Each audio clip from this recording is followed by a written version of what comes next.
Miriam, how are you doing? I am doing very well today. I'm very happy to be on this program, and thank you for the beautiful introduction, and to all of you, to Laura, Julia, Chris, Audrey, and yourself, Michael.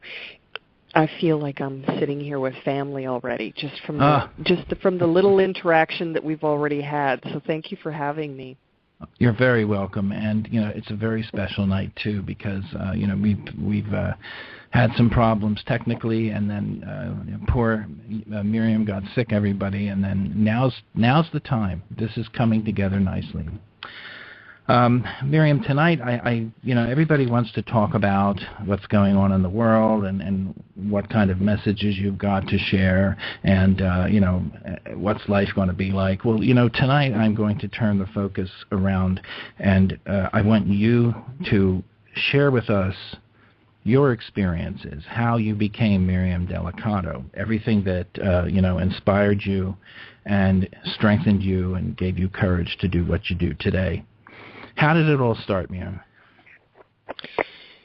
Well, that's why I'm looking forward to this program, because quite often the information that I'm able to share during a lot of my interviews is about the puzzle pieces, as I call them, of this experience of having face-to-face interaction with an extraterrestrial, something, someone, some being that is not of this everyday realm.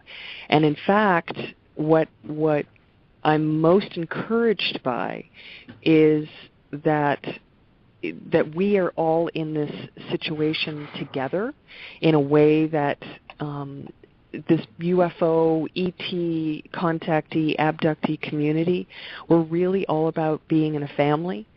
And how that came about. I've had a lot of struggles along my path. I mean, a lot of hardship and struggle in trying to deal with this. It has not been easy. And that journey really is, in my book, Blue Star Fulfilling Prophecy, which I give away free on my website now, that book is actually sharing a lot of the deep struggles that I had in the early years, and there's been a lot of them since then. So I want to get into, really, yes, who am I, what am I, how did this come about for me, because it is not something that someone just wakes up one morning and says, I'm going to go into the public and talk about aliens. It doesn't Correct. happen. So I hope you all have lots of questions that we can just get into a really beautiful discussion about. I think everybody has a lot of questions. Yes. Julia, Laura, you want to start? Oh, God. So many questions. Well, like you said, we're all family, and Miriam, way back, I've been in the UFO world like maybe just 5 years, and found you quite early. And you're right, we had this discussion before you came on the air.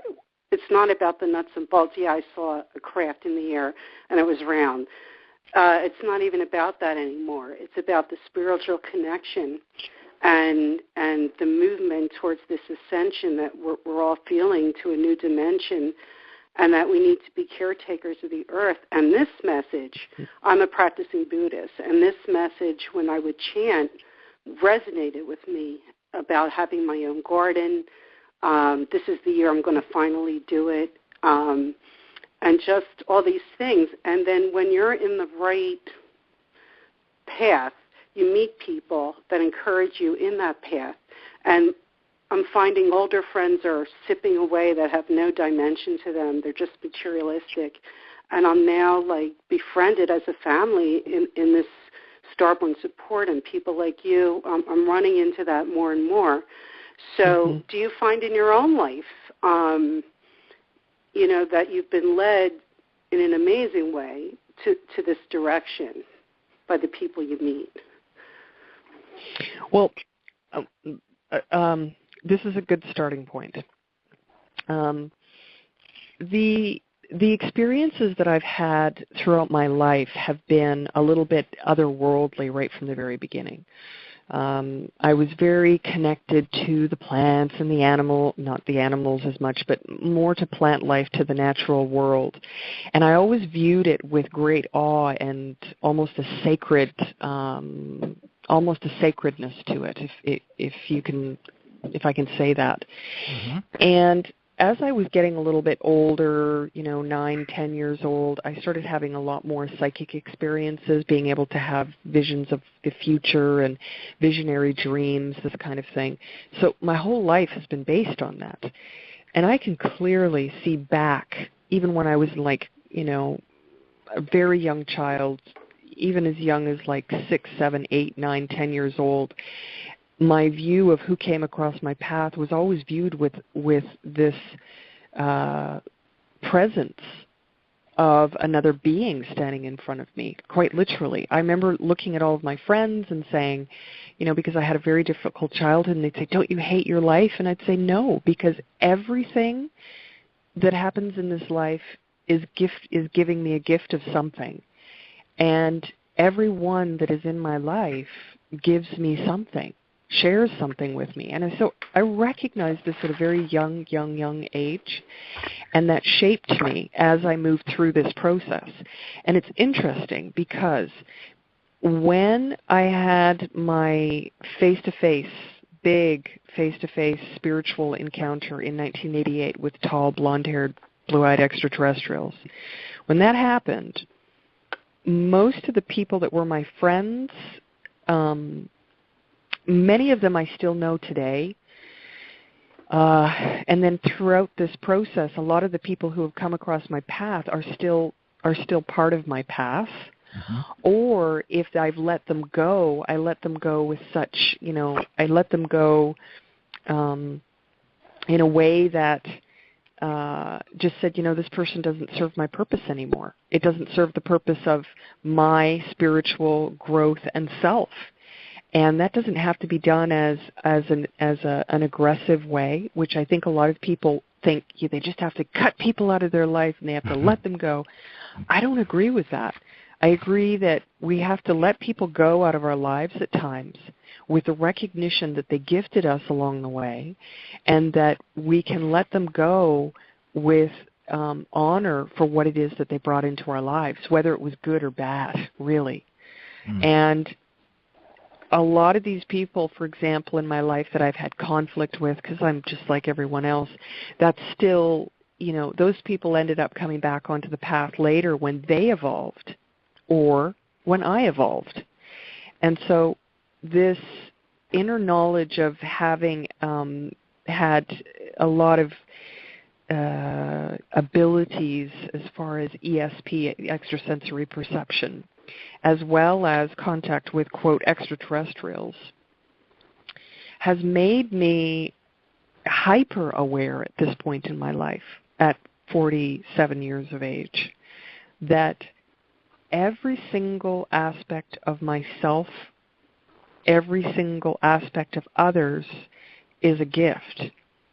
And in this confusion of life itself, and then in the confusion of my personal path with the extraterrestrials, and then what I've been driven to do for my life, which is to be in service, it has been about the relationship one-to-one at every single step.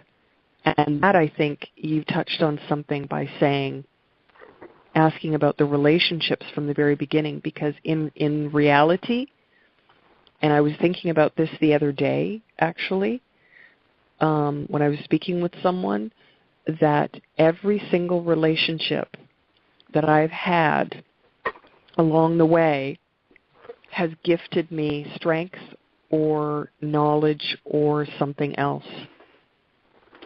And that's what's driving all of us in this community, is the relationships that we're having one-to-one. Even in this phone, even in this circle today on this call, we're having a momentary relationship.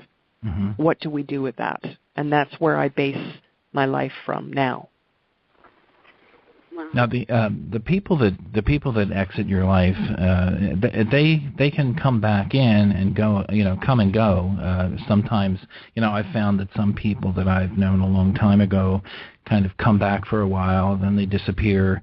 To me, it's kind of like a flux. Everybody comes in and out at times, and I've had more people come into my life as a result of being in the community I'm in lately than have left, really. Well, in that regard, I've had a number of people leave my life. How challenging is it to say to someone, I have seen, quote, aliens or extraterrestrials, whatever name we want to choose to give. There's many names for them. Right. How do I explain that to someone? Well, the process for me now, as opposed to it was 25 years ago, 25 years ago would be a traumatic event. Mm-hmm. I mean, just pure trauma to me, pure, complete trauma to have to tell someone about this. It would take weeks or even months of working up to it. It would take an emotional resolve that, yes, I was going to do this and face the consequences if they tried to hurt me, harm me publicly, or even in my own circle of friends and family, and that in that way try to harm me, try to have me locked up and put away in a mental institution. That happened also. Oh boy. For a while where people were saying that to me. So it was trauma, absolute trauma to try and tell someone. Now I'm at the point where I, Miriam Delicado, am a, quote, alien, extraterrestrial, abductee, contactee experiencer.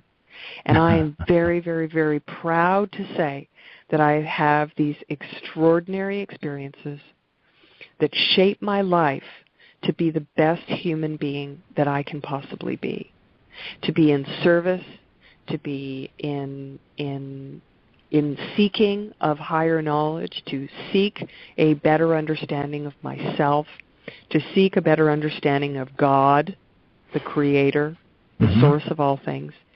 And this is who I am today. And even today, when I meet someone and I tell them I'm an alien, I've seen extraterrestrials and they're my guides and so forth, when they walk out of my life because of the extraordinary experiences that I'm having, because they just can't wrap their heads around it, I just bless them and thank them for allowing me the gift of being able to share that with them, and just leave it at that, because not everyone is in the same place right now. Correct. Spiritually. Right. How long did it take for your family to kind of finally come around and say, well, Miriam has something here that we need to pay attention to, or did they ever? Well, the main experience that awakened me to never go back to sleep, I might say, the big experience where I was taken from, I was on a highway and I saw the craft, and then, I went on board a craft for like 3 hours. I figured it out after some time. I,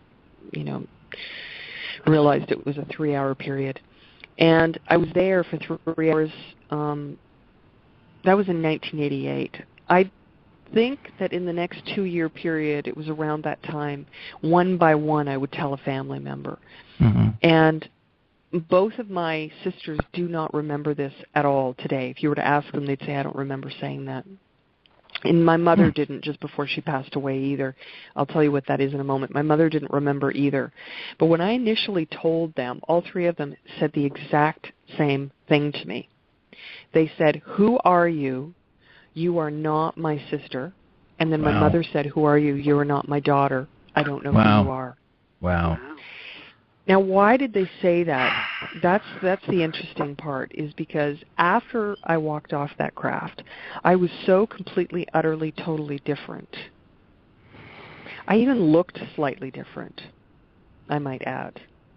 I even looked slightly different. People told me that at the time also. I quit eating meat And then I finally did go back to eating like chicken and fish and everything, but I refused to eat red meat for like 14 years. I quit smoking at that time. I quit drinking any kind of alcohol at all. I do have the alcohol now, a little bit now and then, so, just so that's clear. But the point is that right after this, as my family said this to me, my father, when I told him within a couple of years, he knew all about the ETs. He knew all about them, and he was actually very upset. So when did my family come around to start supporting me? I can't say that happened right away. Wow.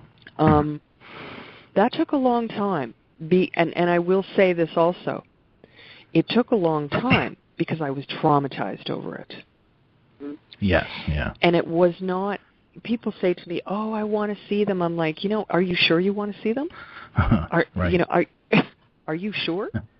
Because once you do, you can never. There is nothing that you can, every belief, even for spirit, this is my personal view. Buddhists, Hindu, Christians, Muslims, I don't care who you are. It doesn't matter what religion or belief. Even if you're Wiccan or you're this, it doesn't matter. If you stand face to face to a, quote, extraterrestrial being that is not of this normal, everyday world, of this particular realm that we live in, if you stand in front of one physically, not astrally, physically stand in front of one, and you are going to have the kind of interaction that I've had, you'll walk away, and I guarantee that it will take years and years and years to integrate. Wow. Because the depth to which your perception is not altered, and I think that altered is the wrong word, the depth to which your spiritual, physical, everything has changed so deeply that even looking at an apple or water or a computer or listening to another human voice becomes a different experience altogether. You have to relearn everything. That's why it's traumatizing. Not that the trauma is bad, it's just traumatizing to a system that we've had given to us as the imprint of what this reality is, only to realize it is completely not as it appears to be. Yeah, Go ahead, Miriam. Go ahead. No, I was going to say I use the same analogy, except I say, it's, people's worldview, and they have this big puzzle that they've taken their whole life to put together. And when something like that happens, it's a completely different piece of the puzzle, and it completely blows the pieces away. They spend a lot of time trying to integrate that piece into the puzzle. And it's a lot of work. It's a lot of tears, sweat, pain. And that's what we try to facilitate here. Getting to that. Yes, and when my experience was very unique back then. I think today more people have had the kind of experiences, or maybe we're all talking about them a bit more. I'm 47 years old. My experience happened in 1988. And in the 80s, there was a really huge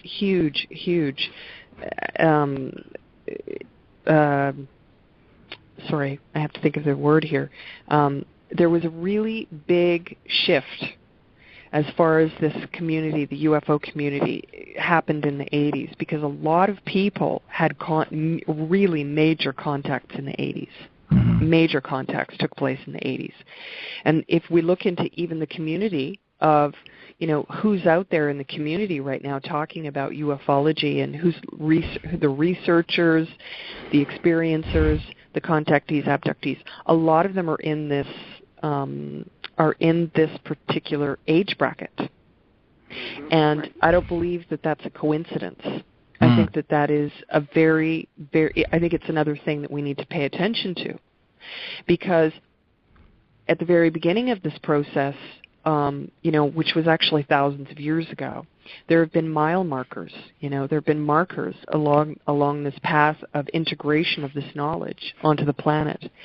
And we can see that there was really big things that were happening in the 50s and 60s, and then in the 70s things got sort of quiet, and then in the 80s a lot of people were taken and given the knowledge directly. Mm-hmm. And then as they got a little bit older, they started to release more and more of this information, and those are the big voices that I find when I look out into the community. That's who I see. So my personal goal, one might say, is to just try and be here, to be as honest as I can about the fact that I'm just like everyone else and pretty normal, same problems and issues as the person next door, but that I do have this extraordinary experience that I can draw upon, and I do in understanding on a deeper level what these UFO, quote, alien contacts are about. And when I'm sitting in the midst of all of that, it can be very challenging because it has not been easy for me at all. I've lost friends. I've lost, I've had people do some really nasty things. Many of us in the community have had death threats. We have stalkers, we have death threats, we have all of those kinds of things. And then we also have issues regarding kind of the big brother watching, paying attention to what we're doing, even though, for me, and I can only speak for me, being very peaceful and really just wanting to have a balanced way of interacting with the natural world around us. So it's a very big topic. Yeah. Go ahead, Julia. Did you have Laura? No, Laura maybe has a question. Okay.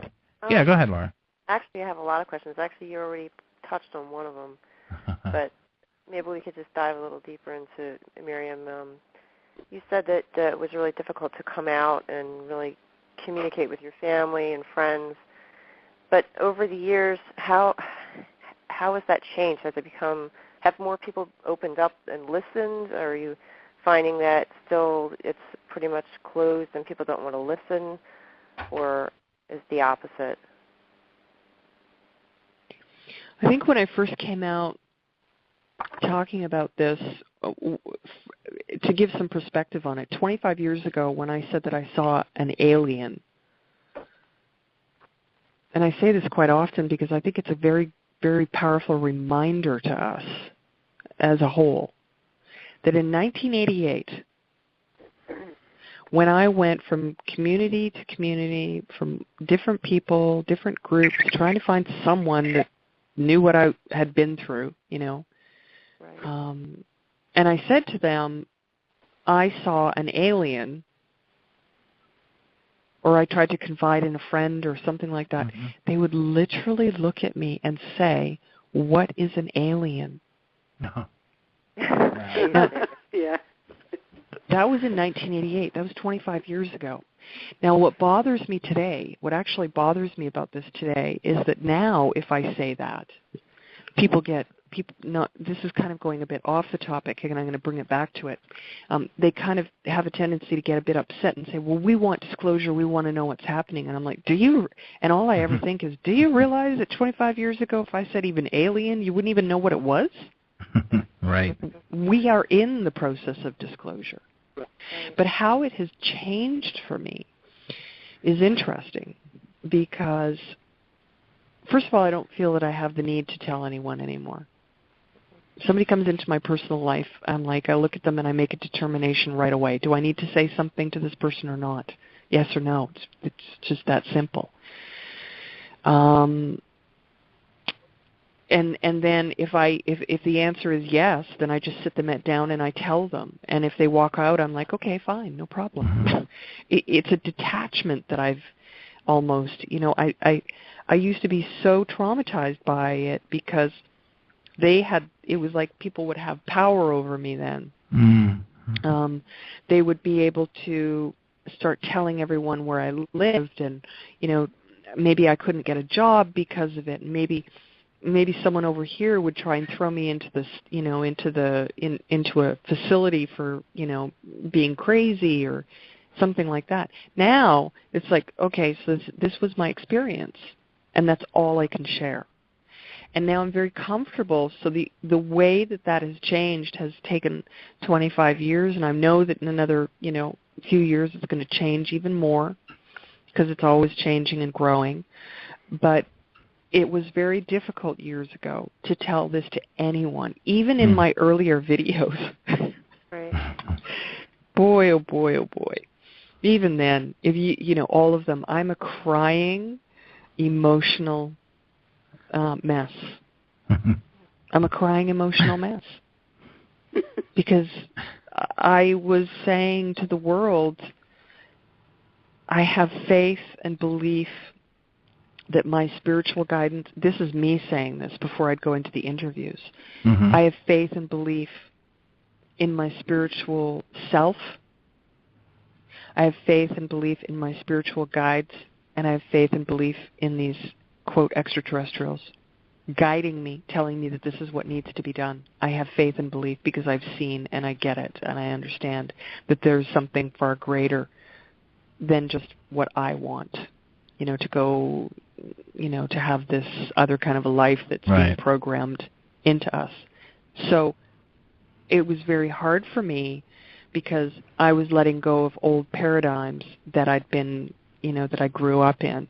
And I can say this is a very important point for me because of my life where it is this exact moment. I still have to let go of some of that old paradigm because I know for myself personally what has the potential to be waiting for me on the other side of the river, let's say. I know what's there, but do I want to cross it?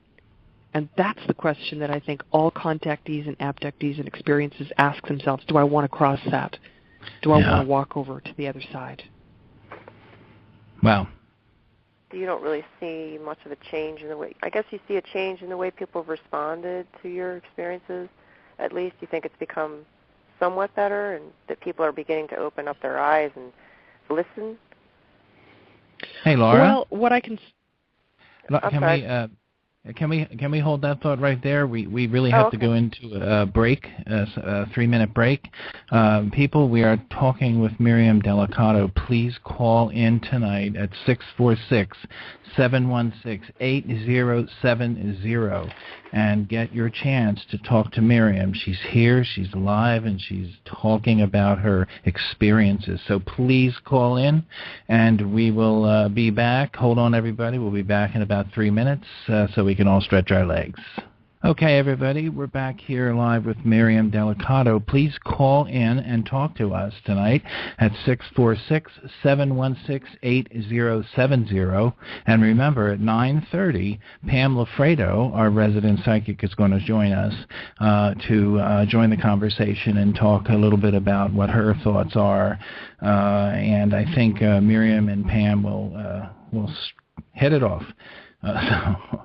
So Miriam, Laura, why don't you ask that question again, and we'll pick it up right from there. What I basically was wondering is if, how do I word this again now? I'm wondering if people's opinion and open-mindedness regarding this subject of ufology and having contact with otherworldly beings has changed over the years for you. Or have you found that people are pretty much the same in how they respond to you bringing this topic up with them?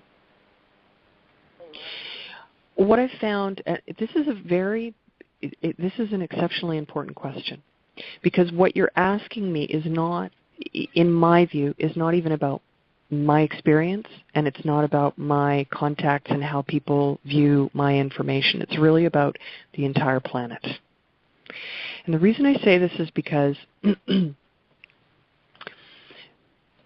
the people, the way that they react to me has definitely changed. I mean, I can pretty much sit beside someone on a I can sit beside someone on the plane and get into a conversation about, I'm an author and I've written a book about having contact and blah, blah, blah. And they'll be Christians, for example. And then when I get home, they'll write to me and tell me, I believe that I sat beside you for a reason. Please tell me what that reason is. I've had people from all faiths contact me and say that they felt that there was a reason why they heard this message that I share. And it's not really my message, it's just my experience. Mm-hmm. So all I can do is share through my experience. That's all any teacher ever does, is do that, is share through their own personal experience. That's all they have to offer. They can't give you anything else. So the thing is, the way that they interact with me is quite different, because there is a freedom that has been placed in the global society that has given us freedom to allow ourselves to be comfortable enough to ask questions. It does not mean that the people that I have interaction with readily accept it, but what they've given themselves the freedom to ask the questions. And that is extremely important when we have dialogue about very important core spiritual and religious and belief systems that we have been carrying for thousands of years on this planet. So we've made a huge change, because the way that people are reacting to me now is with curiosity. And we all know that through curiosity is how one finds answers to anything in life, whether you're talking about this or how to bake a pie. It is through curiosity that we find knowledge. So that's how people interact with me differently. Now, on top of that, I think that it's also important to say that the way that I'm presenting it is also different. Because now I don't have to go into, well, no, really, this happened, no, and screaming at them, no, I'm telling you. Now I can just say, this is what happened, this is what I experienced. And then they say, oh, well, let me ask you this. And so there's a deeper dialogue that's taking place. This has affected our planet. And, 25 years ago, I was sharing with someone somewhere, one of my conversations or maybe one of my other interviews. 25 years ago, I walked, I think it was 24 actually. I went on a holiday or something, and I said to this friend of mine, I said, that guy I just walked past, he's one of us. And he said, what? How do you know that? And I said, I just know. I can tell. I said, quote, we all recognize each other. He said, no, I don't believe you. He said, I don't believe you. I said, wait. I'm going to send him a message. And I said, I'm going to ask him to turn around and stop and turn around and smile if he recognized me and if he can hear me. And the man turned around. I said, watch. And he stopped. He turned around. He smiled. Oh, and that is walking. So great. Oh, God. Oh, Chills. Man. Chills. That is awesome. Soul connection, I think, and a familiarity with each other. We do the Experience or Speak conference, and when we all get together, it's not like meeting new people. It's like having a family reunion, and it's instant. We all get each other, and the energy is just phenomenal. So I totally know what you're talking about. Mm-hmm. And this is a very important point, and one that can be, reflected on, really. Yeah. Because I just shared with you that 24 years ago, this is the experience that I was having, and this is what I was sharing with people. Again, 24 years ago, was it really in everyday terms, even within the UFO community, that we all recognized each other? No way. No, it was not. So the point that I'm making is, from my perspective, we have come so far, because even people that are not completely involved and engrossed in this alternative community, in the UFO community and the alternative communities of information, even they know, hey, don't you guys all recognize each other? It's become a... So what I know is that we have become... Now this is very... To me, this is one of the most important statements that I could make. And that is that we as a global society are beginning to have a common knowledge. This is something that you cannot run away from regardless of your belief system or your religious system. You can't run away from what's happening on this subject matter, on UFOs right. and aliens and extraterrestrials. You can't get away from it. And it has allowed for more dialogue between interfaiths, and it has allowed for more dialogue between whatever happens to be around an individual and themselves.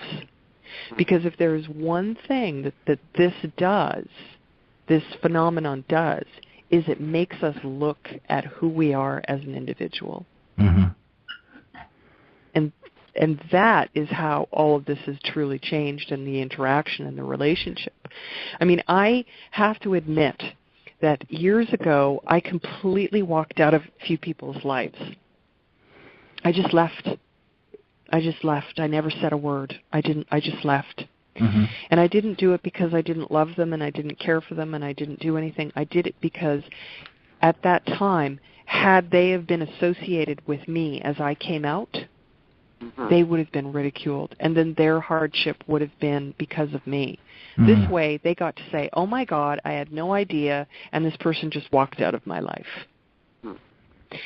So there's been some very, very hard decisions that I've had to make throughout my life. Yeah. And that's one of them. And that's where I would like the public to realize that we really are trying to do the best that we can with what we've been given as far as this fantastic, deep knowledge of a spiritual understanding, which is really a scientific understanding for some people's terminology. And then also how we fit that into, I'm going to get up and make pancakes today and I have to clean my house and do some grocery shopping and all of that. Exactly. And that's at least that's my personal goal, to try and get that integrated for all these guys out there that we love so much that are, withdrawn and wondering who they are and why this is happening to them. And I think your message is really getting through. Thank you. I believe that as a collective, and again, perspective, in the very beginning of this, 25 years ago, right after this happened, I was telling people right away, I said, there will come a time in the future when humanity will realize that every aspect of life is integrated with these beings. And it is only a matter of time until that happens.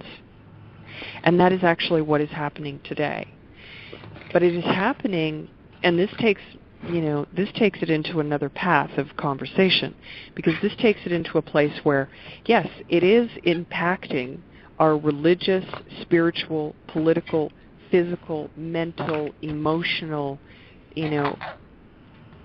thinking and thoughts and beliefs and systems, but it is also making it so that we are at a point where, sorry, there's some background noise right now. Can you hear that? I do. Or is it just me? No, I don't know what that No, I have a number here, a 011 number. Okay. Oh, yeah. Yeah, you want to check that out, Laura? See who that is. Yep. Okay. So what is happening, because it kind of made me lose my train of thought there, we have these systems that are put into place, and what we are doing is we are now at a point where we have changed the system of the planet. Mm-hmm. A very small group of people, a very, very, very small group of people on the entire planet have done this. We have changed the way that we think, the way that we view life, the way that we view death. And I'm not talking about only UFOs and contactees and this so forth, but I'm talking about a very select few, everyone from, His Holiness the Dalai Lama to the Hopi to this indigenous leader to those who are in the UFO community, the spiritual community, the alternative community. If we were to bring them all together and place them into a room, it would not be more than a few thousand people. But who are these people and what have they done in the last 10 years? They have managed to change an entire global society with billions of people to have an understanding that extraterrestrials are here and that they exist, and to have an understanding, because if I'm not free to speak about this experience, then someone beside me may not feel and be strong enough to come up and speak and do this. So my difficulties that I've had, I view as building a path for other people to be able to have a richer, deeper experience than even I had in this. And this is where the trickle effect is taking place on a global level. But we can view it from this perspective of just information and sharing in dialogue as we are today. We can also view it as energetic and energy. The more people that are meditating and sharing their, as I always say, you walk and leave droplets of energy wherever you go. And if you leave those droplets of energy, the more and more and more that we all leave those and allow that very special God source energy to flow through us, the more we are able to affect the life around us in a very positive way. And that is a key to the essence and the fabric of life itself. That's one of the keys. And so we've broken down this system that was so harshly put into place, and within a 10-year period, because it's only been in the last 10 years that this has shifted to the extent that it has. Now we can see this massive butting up against really dark energy and really light energy. Now we can look in any direction, and we can clearly see dark and light. Yeah, and you can feel it too. Yes. That's my main perception. That's how exactly. Yes. Yeah, we had there was an internet site on, and I don't know what happened to it. I think they ran out of money, but we had the Global Consciousness Project. I don't know whether you have ever seen that site, but it was a site that monitored the internet looking for keywords, and they were able to kind of predict when not a particular event, but when an event would take place, because certain words, certain phrases were being used on the internet that raised the global consciousness. And I thought that was fascinating. And I think that kind of like just represents proof, kind of like that's happening. I wish that would come back again, because I thought it was great. I did hear about that, and people were asking me about that, and I was not surprised at all. But that good thing, this is a great little tidbit to bring up, because, okay, let me take you into something that I try to share with people so that they can do this for themselves. What you just explained was being able to look at a sea, an ocean of people. Everyone's a different drop, and we all make up the whole. So they would go out onto the internet and they would pick up these keywords, and how they found them was that these keywords would have to be said a number of certain times, before it would start to come onto the radar of this project. And then if it was said enough times, then you would, that they would be able to predict something. People have said to me, how do you know this? How do you know that that's what's going to happen next? How do you know that this is coming the next year? How do you know? And I'm like, pay attention. Every single one of us after this, listening to this program, take one day or 2 days or a week or something and almost make yourself kind of just very observant. Become the observer of your own life. What do you see that is around you? What do you hear? What do you sense? And you will be able to begin to understand, all week, for example, every time I turned on the television, the word, I don't know, puppy came up. It's a silly word, but I don't want to make it connect with anything. Correct. So the word puppy would come up. Then I'm standing in the lineup at the grocery store and people were talking about puppies. And then I go to, my friend calls me and starts having a conversation, and she's talking to me about this puppy that she saw on the road. And what am I going to grab from that? There's going to be a puppy that's going to be brought to me maybe, or something to do with a puppy, but it's going to be coming in very, very soon. That's how you can watch to see what's coming in your life, in our lives, as a collective and personally. Be the observer, and it is the same premise. And I think this is not that hard to teach, but it would require an ongoing dialogue with an individual and saying, what did you notice this week about your life? Because we are all, quote, the microcosm of the macro. Right. So it's like when they talk about things, for example, in Buddhism, they'll say that you can learn the universe. You can know the universe from looking into a flower. You can know the universe from watching ants and the way that they work together and how they flow in and out of the earth. And anything that you want to know can be learned in any one element. So you're the element. Make yourself the element, and then observe your element. Wow. Does that make sense? It does, very much so. All you have to do is be quiet and listen and watch. Yes. And not question anything. Because I think that's what messes it up. Yeah. The synchronicity. For example, in the last year and a half, everyone's been talking to me, the synchronicities, and I'm like, yep, good, yep, okay, good, yep, and I'm sitting back and I'm not being arrogant. I'm being like, my God, it's taken so long for us to get to this point. And I'm feeling more and more, and like personally, more and more relief. We're making it. We're really making it finally. Because 25 years ago, for me, after seeing these beings, everything was like that. Wow. This whole radio show was synchronicity. Us all getting together. It was unreal. So, yeah, we can relate. Yeah. Right. And what's interesting is that, the 2 times prior, I feel that it wasn't the right time, and tonight just happens to be when it should happen.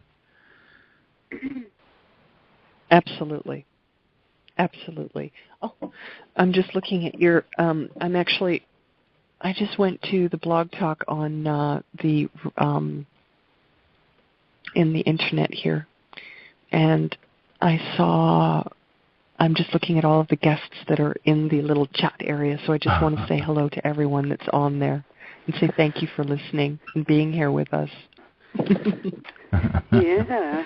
Yeah, and if any of you guys want to call in, it's 646-716-8070. I got to sneak that in, because if you don't call in and talk, you're missing an opportunity that may not happen for a while. This is a good moment.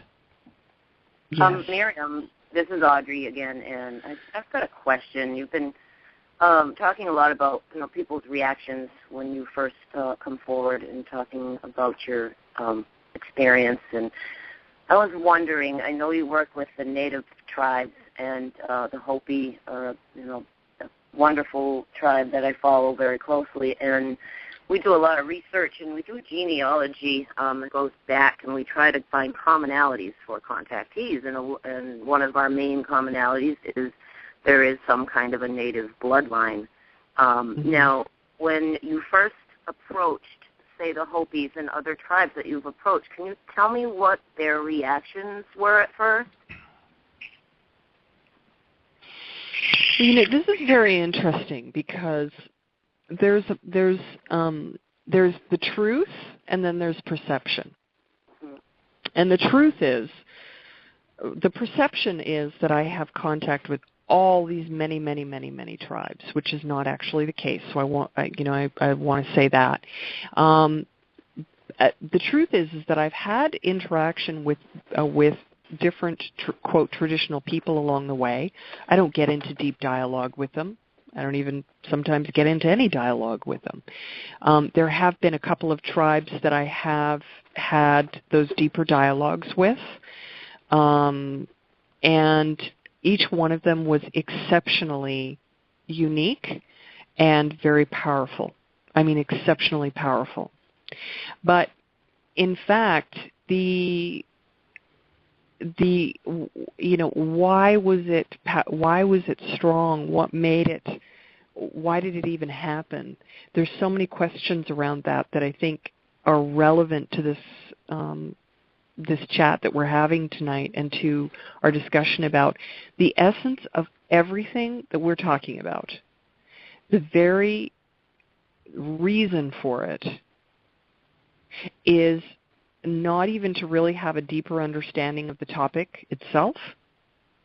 The ultimate reason for it is to allow for each and every one of us as human beings to be just that, free human beings. Free in our thinking and our body, mind, spirit, and soul. That is the ultimate reason. And when has that been more of a subject in like the media and just mainstream and all over the world than right now with, say, Edward Snowden's revelations? I mean, the freedom that everybody thought they had, they're beginning to realize that, they were deceived and almost being controlled like a slave race. And I think, it's time to break the chains. And I think in many countries they've already started. And obviously we don't do that on programming because they don't want us to get any ideas, perhaps. But, to stand up for our own rights, not the government or constitutional rights, but our rights as human beings on this planet is very, very important. Mm-hmm. I completely agree. And, the subject matter of UFOs and extraterrestrials and abductees, it's so complicated. And because it touches on every single aspect, from my experience, and again, I'm saying that a lot tonight, from my personal experience, it touches on so many deep levels of every single aspect of life itself, that you're really talking about the very essence of almost the purpose of life and God. And do not get this confused. I am not saying that they are God or that, not that at all. But what I'm saying is it's that deep. And that's why there's so much confusion over it also. Right. And misrepresentation. And that's something that's very, very, very important. The way in which we view this is really, I think, and where we're going to go with this into the future, where it has the potential to lead us, is into a freer, not only a freer society, but a freer soul for when we come here to experience on a deeper level. The more deeply we experience life here, the more deeply we have an understanding of different energies, and these extraterrestrials and our beings are just another aspect of that. It is about the true free experience within ourselves. If all people had spiritual understanding, then we would be free. There would be nothing more. This would not be we would not be on this call together. Mm-hmm. Yeah. because it would be irrelevant at that point. We would be free within our thoughts and our minds and our souls. And this grasping at knowledge, the deep-rooted grasp for knowledge sometimes is almost irrelevant, because learning knowledge from an outside influence is still from outside. And the only true confirmation for a belief system can be found within ourselves.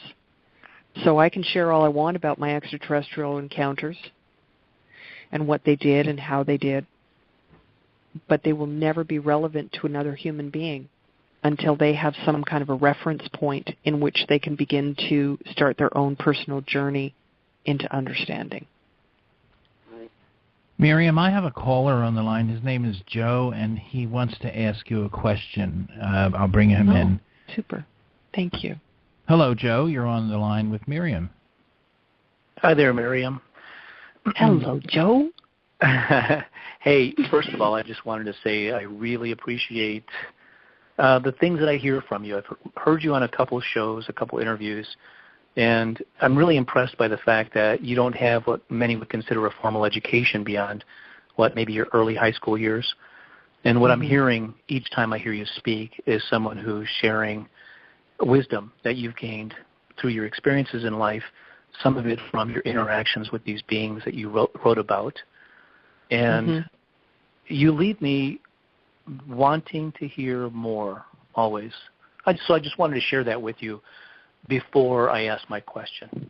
And first of all, wanted to say thank you to go along with that. Thank you, Joe. Before you ask the question, I'd like to say thank you very much for coming and being here with us, because, you know, this aspect of not having an education and being able to express and share this is part of the gifting that was given to me by these beings. And it becomes a very relevant part of the story. You know, what is possible for us? What is truly possible for us, even though we don't have this very structured integration of a societal paradigm that's given to us. And I think it's very important, even that statement. So thank you for bringing that to us, Joe. Absolutely. Well, Miriam, with all that said, you know, one thing that's really left me puzzled is, after having read your first book, after having heard you speak a number of times, I'm not entirely clear on what way or what ways exactly that you receive the messages you do, outside of that beautiful piece that you talked about with regard to noticing. I swear I wrote that down. It's something I really want to do and want to make a practice, absolutely. And yet I'm still curious about what ways things come to you. Well, Joe, don't hang up the phone, because we'll have a little bit, if that's all right with the crew here, because this is a very it's a big question that you're asking, and an important one. When I first had the experience back in 1988, I saw these beings face to face. So a massive amount of information and knowledge was given to me, like placed within me, as if I'd already had, quote, the experience. And I talk about that in the book. From there, my experience in the way that these messages have come from them has literally been through, you know, telepathy. For a few years, I had really strong telepathy that was so powerful and so clear that it was like you and I having this conversation. Then there became a fairly quiet time, and what I will say is that the way that the messages come now for me, and again, I'm giving you another little key. This is a really big key for people. I give this to people all the time, and it's never not produced. When I'm going to sleep at night, just as I'm going to sleep, I'll quiet myself, and I'll ask them a question. What's going to happen? And I wait to listen. and I just quiet myself. And if I hear a voice come back and is trying to show me something or give me something or say something, I pay attention to that voice. How do I determine that it's not my own personal chatter? That becomes from years and years and years of experience to understand the difference between my voice chatter and another voice coming in. That's the way to do this. But the other way is that I will ask them to communicate with me through dream time. So just before I go to sleep, I will say, I can do a little mantra on this, and I would say something like, I've been doing this for forever. I only allow goodness, truth, love, and light to come to me or through me, for I live my life in the light of God. I ask the star beings to come to me tonight to teach me or show me what it is that I need to know in my life for this time or for this or for that. I'll ask them a question maybe. Please come to me in the dream time and teach and show this to me. And here's the key. Allow me to remember in the morning. I ask my guides to protect me in the dream time and allow me to remember in the morning. And I'll do this little mantra for a few nights, and then by the time I'm done, I'll have had an incredible dream where they come to me and talk to me in the dream time. And if you do that, and you continue to do that, you will end up hearing from them. If you go out and you get really quiet and peaceful at any given point in time, whether you're going to go into a meditation or you're about to go to sleep or you're just waking up or even in the middle of your day, just ask them to talk to you. And through that practice of doing that, you end up knowing the difference between your voice and their voice. And then the next question is, how do you know it's them? Again, it's through practice.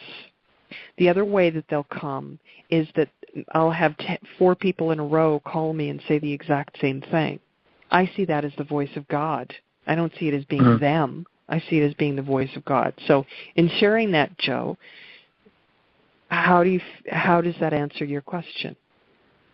Pretty well. I have a much better understanding that what I feel I'm hearing you say is you're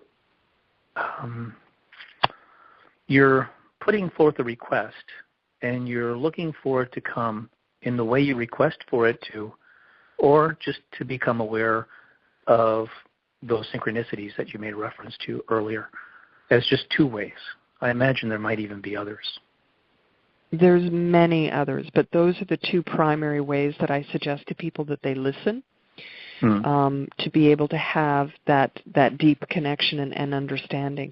And once when I first started doing it, I'd have to write it all down because otherwise it would leave very quickly. That's the other thing that you need to remember in this process is that that kind of information will probably leave your memory very quickly. It's another way to know that it's not your own. It just leaves.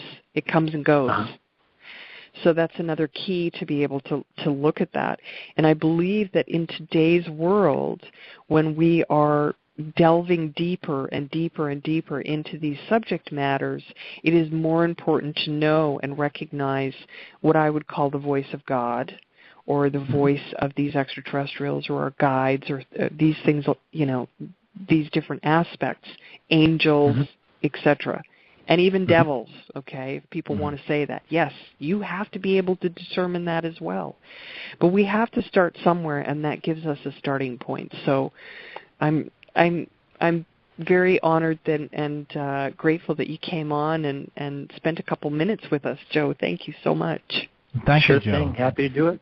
Thank you. Thank all of you. Bye-bye. Take it easy. All right, bye-bye okay. now. Miriam, one of the people in our chat room, Debbie Paiva, who really is right next to Audrey in status here, has a question for you. Julia, you want to pass that on?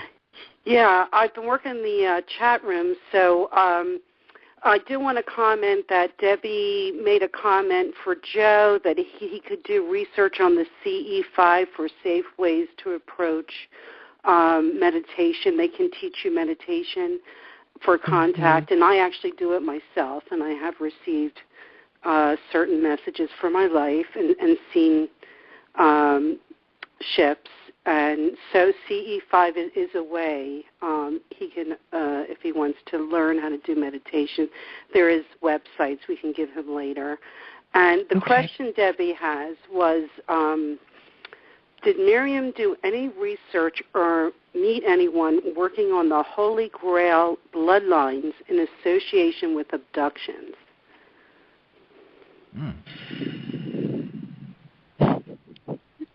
I saw her write that. Did you? I did. I saw her write that. And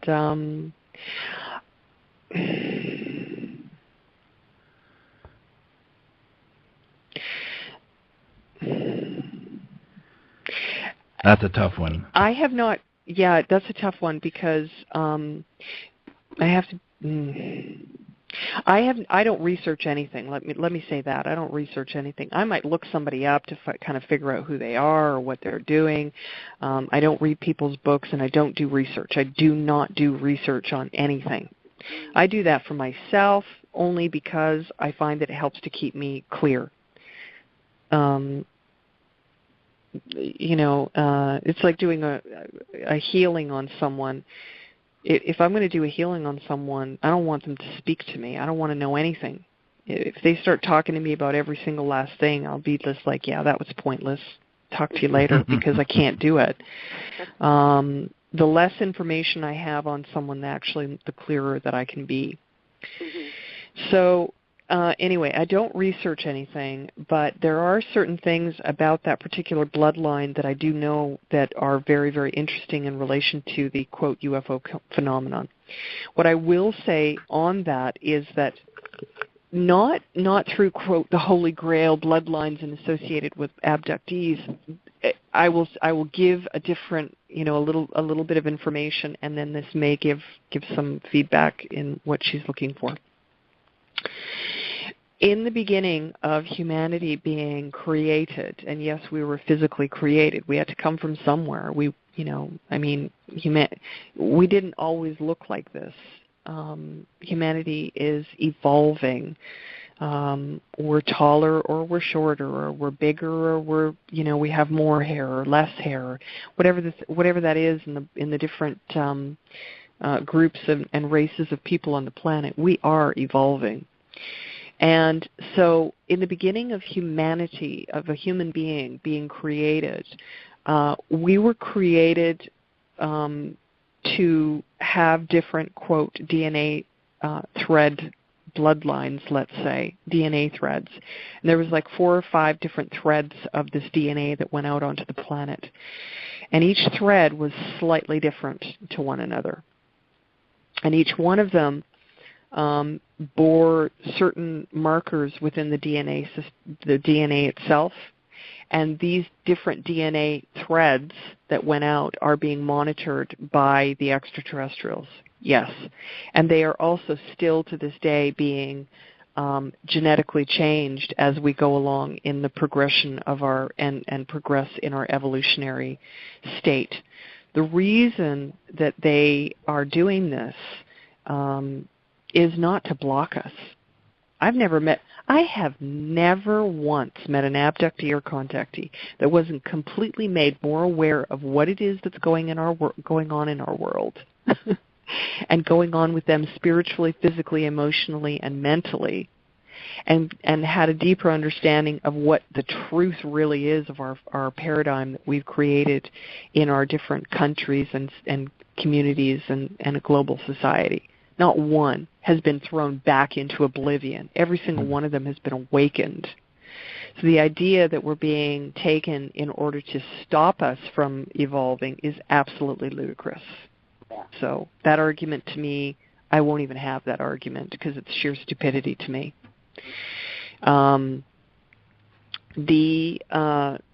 There may be different groups out there that have different agendas, but that's a whole other matter. As far as the DNA bloodlines are concerned, there are certain groups of, quote, extraterrestrials that have been given this particular task of monitoring the evolving human with these DNAs. And at times there's new DNA that's being brought into the planet.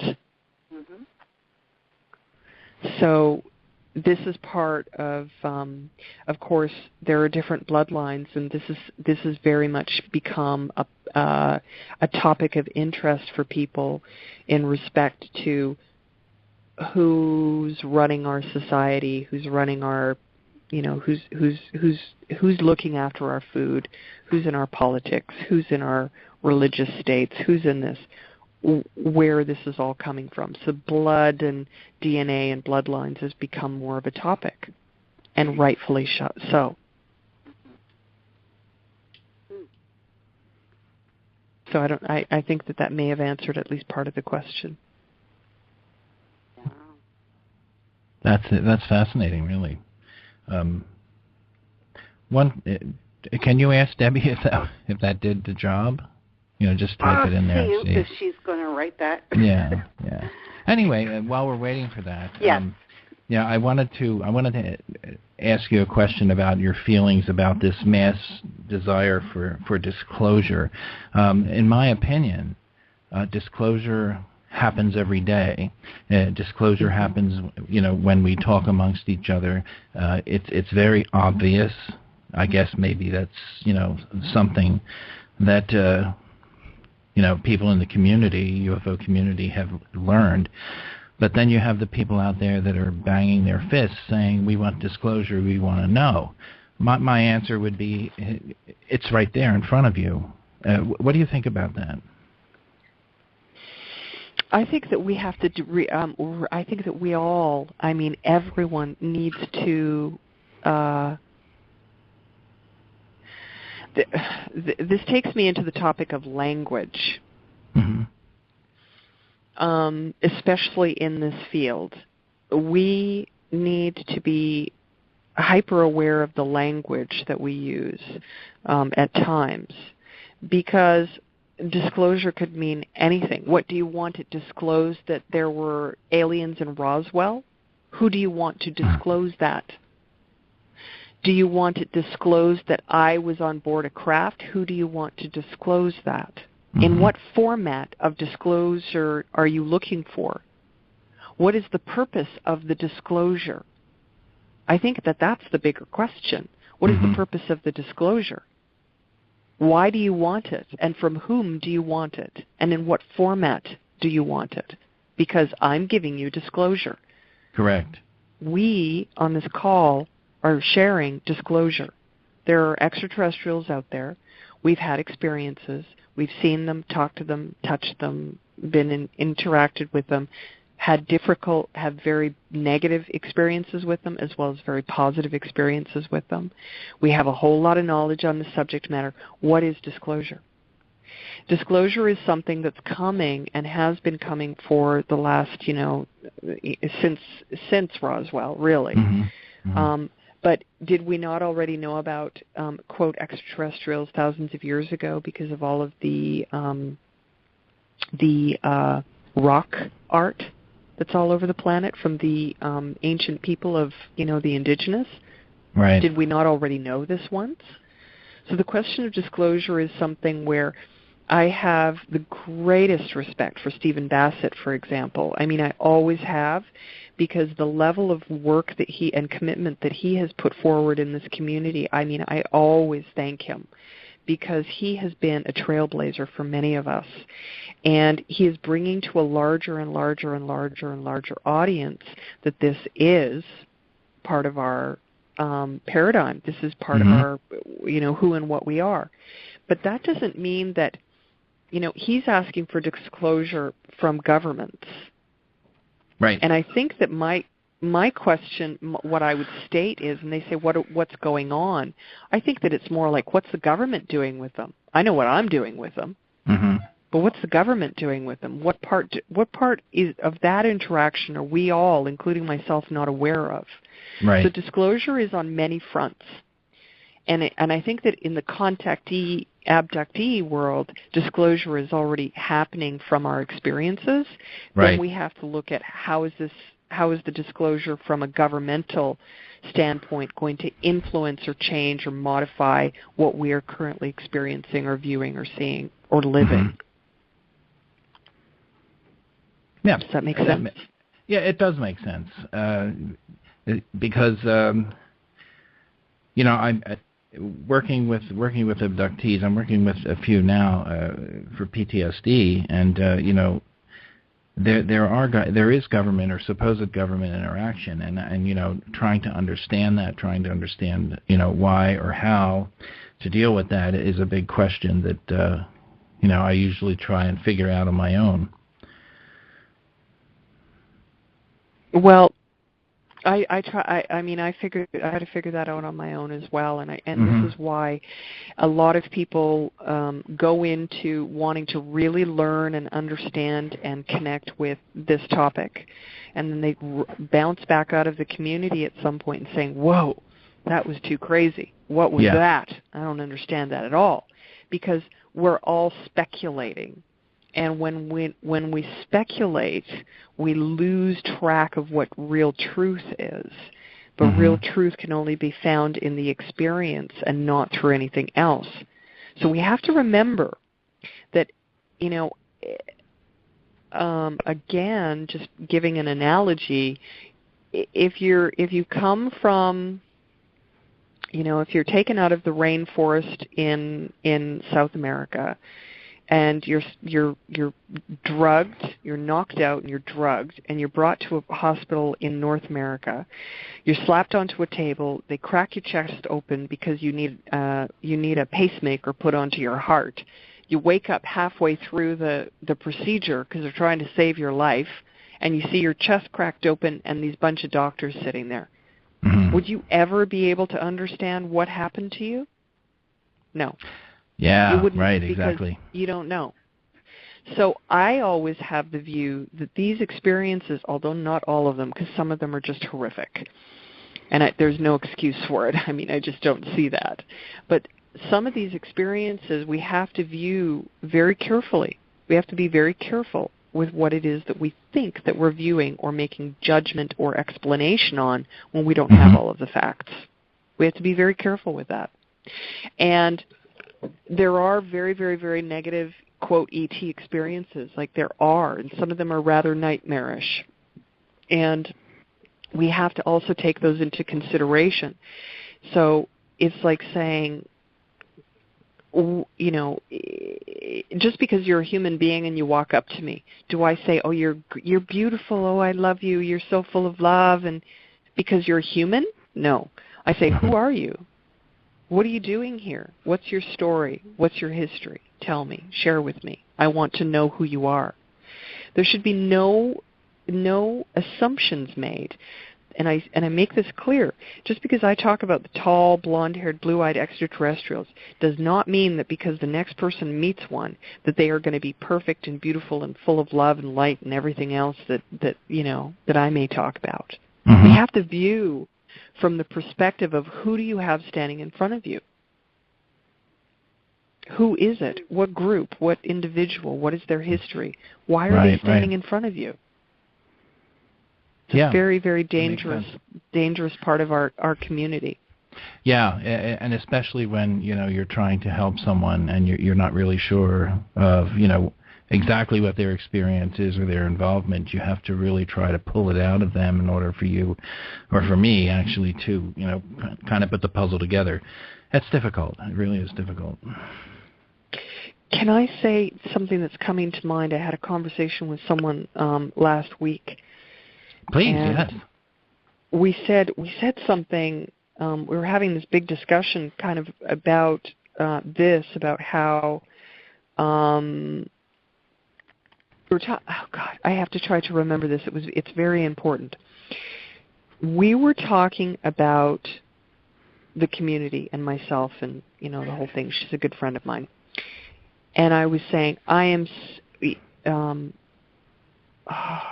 being judged.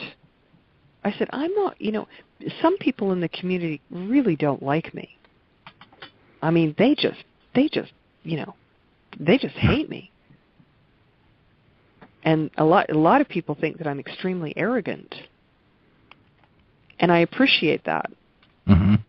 Because I appreciate that I've had an experience, and I'm not going to allow another experiencer, another abductee, or another contactee, or another researcher to tell me what my experience has been.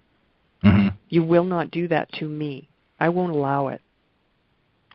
But that's because I also believe that they have an absolute right to their experience. And we have to be careful not to say that this is because of this and this is with any one of us, including me. But we have to just look at it as the, one to one to one, and then put together the picture for ourselves. And eventually we'll all come together and find the ultimate truth. But going back to this way back, Audrey, I think that you were the one that asked me, how is this affected between the past and the present? I'll tell you what I've noticed in this experience of trying to tell people about my experience. In the beginning, I was considered to be schizophrenic. People were telling me that maybe I had schizophrenia and that I needed to be hospitalized. Mm. Then I went through the experience of saying that I was supposedly had a messiah complex. Then I went through a period of being told that I was, full of ego, for example. Then I went into a point where every time I would mention it to someone, I was absolutely, completely, and utterly criticized because because people were saying, I went on board a craft and I had sex with aliens. Everybody was all of a sudden saying that. And all of a sudden it became, so Miriam, is this what you're doing? And I became ridiculed for that. Jeez. Then I became, you're one of those people who's been brainwashed by the government because all of these aliens are bad. And then it became that. Then I became the person who was a reptilian because David Icke came out that they're all being controlled by reptilians. So then all of a sudden I became the reptilian. Then I became, so what I'm saying here is that every time that there's a decision that's made by a person who has a very large voice in the community, they come out and they say, this is what it is. And the language that they use implies that it goes across the board and that it's all things. And we need to be careful with our language. What disclosure do we want? I talked to a woman a while back who was talking about her experiences with me.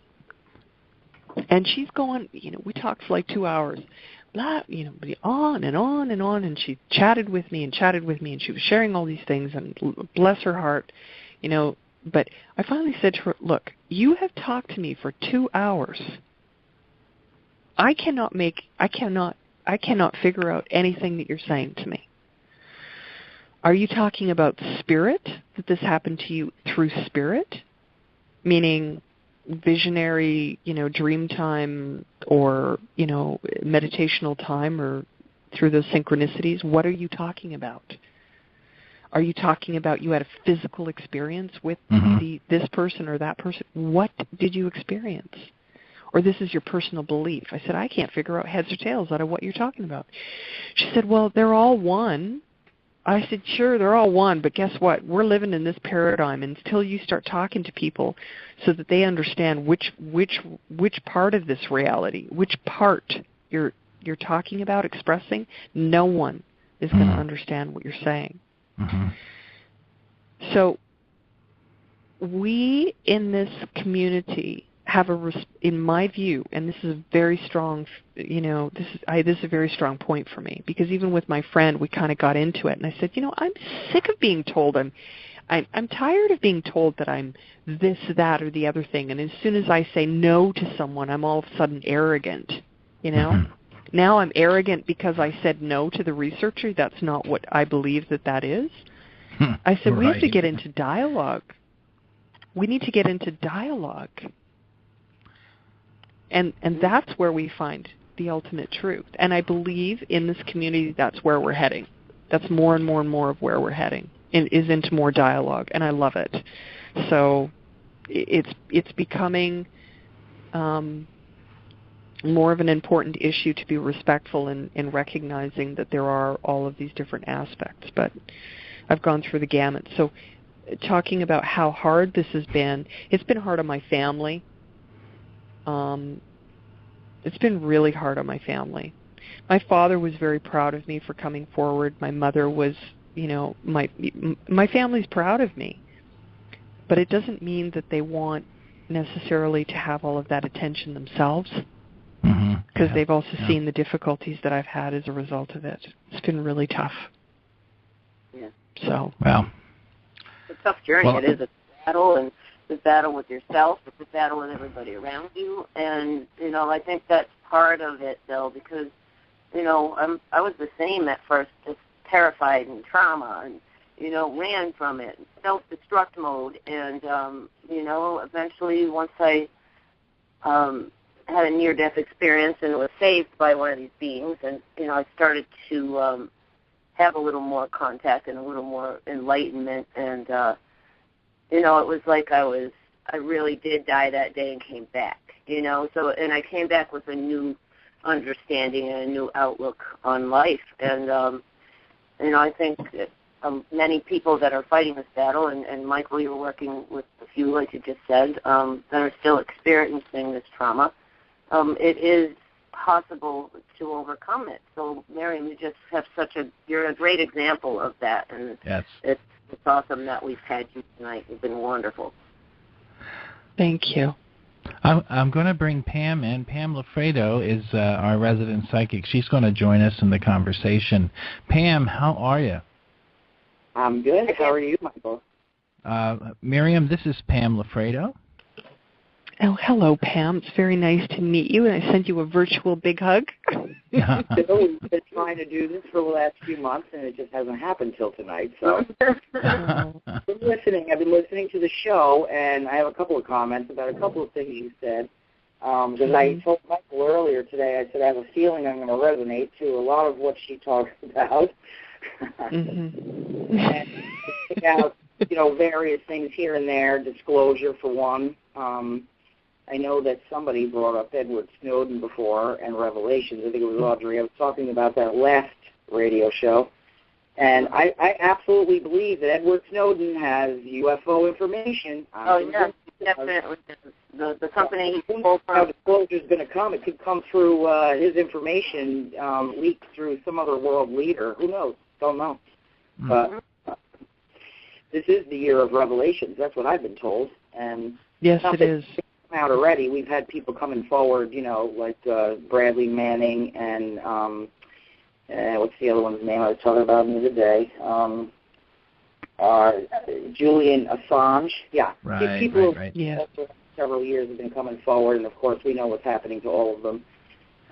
And they're only a few. There's a select few, but it's good to know that some people really do have some level of conscience out there and believe that, if people were able to know, if people had access not that they don't with the internet, but I think people don't really either believe or they don't know to go and actually search certain things up, or they don't care, or they don't think about stuff. But I really do believe that, if people were to be told these things, they would want to know if they had a choice of either not wanting to know or wanting to know. I don't think they think about it half the time, but if ETs were visiting this planet and we had concrete proof, I think everybody on this planet would want to know. Absolutely. Absolutely. So my feeling on the whole thing is that a lot of these negative experiences are government from way back when, capturing these UFOs, these beings, not only trying to reclone them so that they look like the real thing, but in fact they're mind-controlled and programmed to carry out a task for the government, duping us to believe it's a little grave, but it's, some kind of engineered form of clones, living under clouds, what have you. At the same time, we're back engineering their UFOs. So whatever we're seeing in the sky, some are real spaceships and some are government spaceships, and how do we know which are which? So that's what I believe. The negative stuff, I think, is connected not just to the government, but a lot of government people do have the bloodlines of the reptilian shapeshifters. So I'm thinking it's all connected. Yes. It's the whether you call them the reptilians, the Anunnakis, whatever name you want to call them, the Nephilim, they're after the gold, they're after the resources on this planet. They have been for a long time. They think they own the place. And, I think there's just still so much that we don't know, and there's plenty that we do know. So I think we're all just trying to make sense out of this big picture. And I think the spiritual people, the people that are open, thinking outside the box, not necessarily listening to authority, are the ones that are the closest to the truth. Mm-hmm. Can I make a comment about something that just came into my mind when you were saying what you just did, which is really which is a powerful statement for quote contactees, abductees, and experiencers especially. Looking at these big names, Snowden and Julian Assange and such, and then looking at, for example, people say, how can the people within the government, for example, how can they create this secrecy? How does that happen? How can so many people that are involved in this remain secret for so long or for their entire lifetimes? How does one do that? Well, how does a contactee or abductee remain silent for their entire lifetime? Because many of us do. That's a rhetorical question, because I'm going somewhere with this, which I think is very important. We as a society have put into place parameters upon which we live life. When I started to write this book, I decided that I would take on the task that these beings had asked me to do, which was to come forward and talk about these experiences and to let people know that they were here. How is it that I did that? Why did I do that? What did I have to do in order to do that? Well, let me say this. And I say this with a tear in my eyes right now, because I made a decision to give up my life.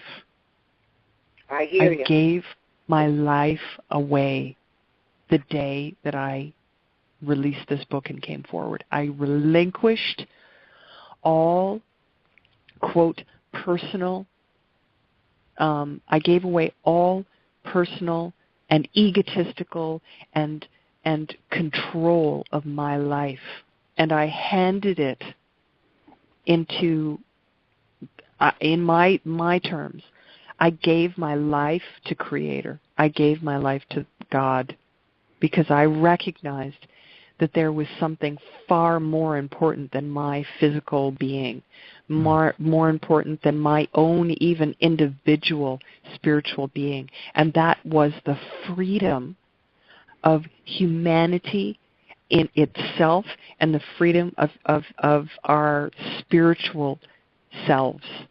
And that is more important than any one individual. And when we look at all these whistleblowers that are coming forward, and I view myself as being a whistleblower, we have all, to different degrees, sacrificed our lives for the purpose and the greater cause of the community and as the whole to be in service. And I just believe that we all need to pray for these people who have given up on this massive global scale to protect us, to protect life.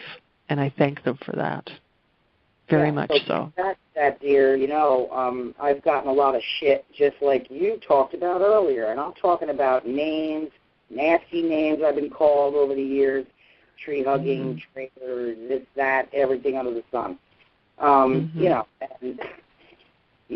my agenda, my intent is what you just said, to be in service to a greater cause. I've given up my own pleasures. I don't travel. I don't do half of what I'd like to do. I do what I know I am meant to do, what I feel compelled to do. And, I can even easily become like a workaholic because there's so many people. And doing what I do, as long as I've done it, I've got, a trail of people. And I'm only one person. But I do this night and day and night, weekends, you name it. I'm very devoted to service, and I do it. And I don't. It's not a burden. It's literally what is the driving force of my life. I can't imagine my life if I wasn't doing this. So and we're compelled. It's not like we can even think about trying to get out of it. We know we can't. We just know we can't. It's like an obsession. We know we have to do this. Don't know about you, Miriam, but I'm curious. Way back when I was quite young, I'm 50 now, so I'm talking to my teenage years. I always had an obsession with time. I felt like there wasn't enough time, or there was something I had to do. I didn't know what it was. This is before I woke up. And I'm thinking, what is this thing that just won't stop, won't leave me alone, won't stop nagging me? It was some kind of void, no matter what I did. Got married, had a baby, nothing filled it. It wasn't until I became a healer, and then the psychic stuff kicked in from doing all the healing work, that I really realized why I was here and what I was doing here and why. And that connected very much into the whole UFO thing, because if I'm anything, I'm highly telepathic. And what you said before about sending messages to the guy in front of you that if he heard you, ever to turn around, it's amazing. But I've done that to sleeping people. I've talked to a sleeping person and told them to wake up and that I wanted them to do this or that, and they've done it.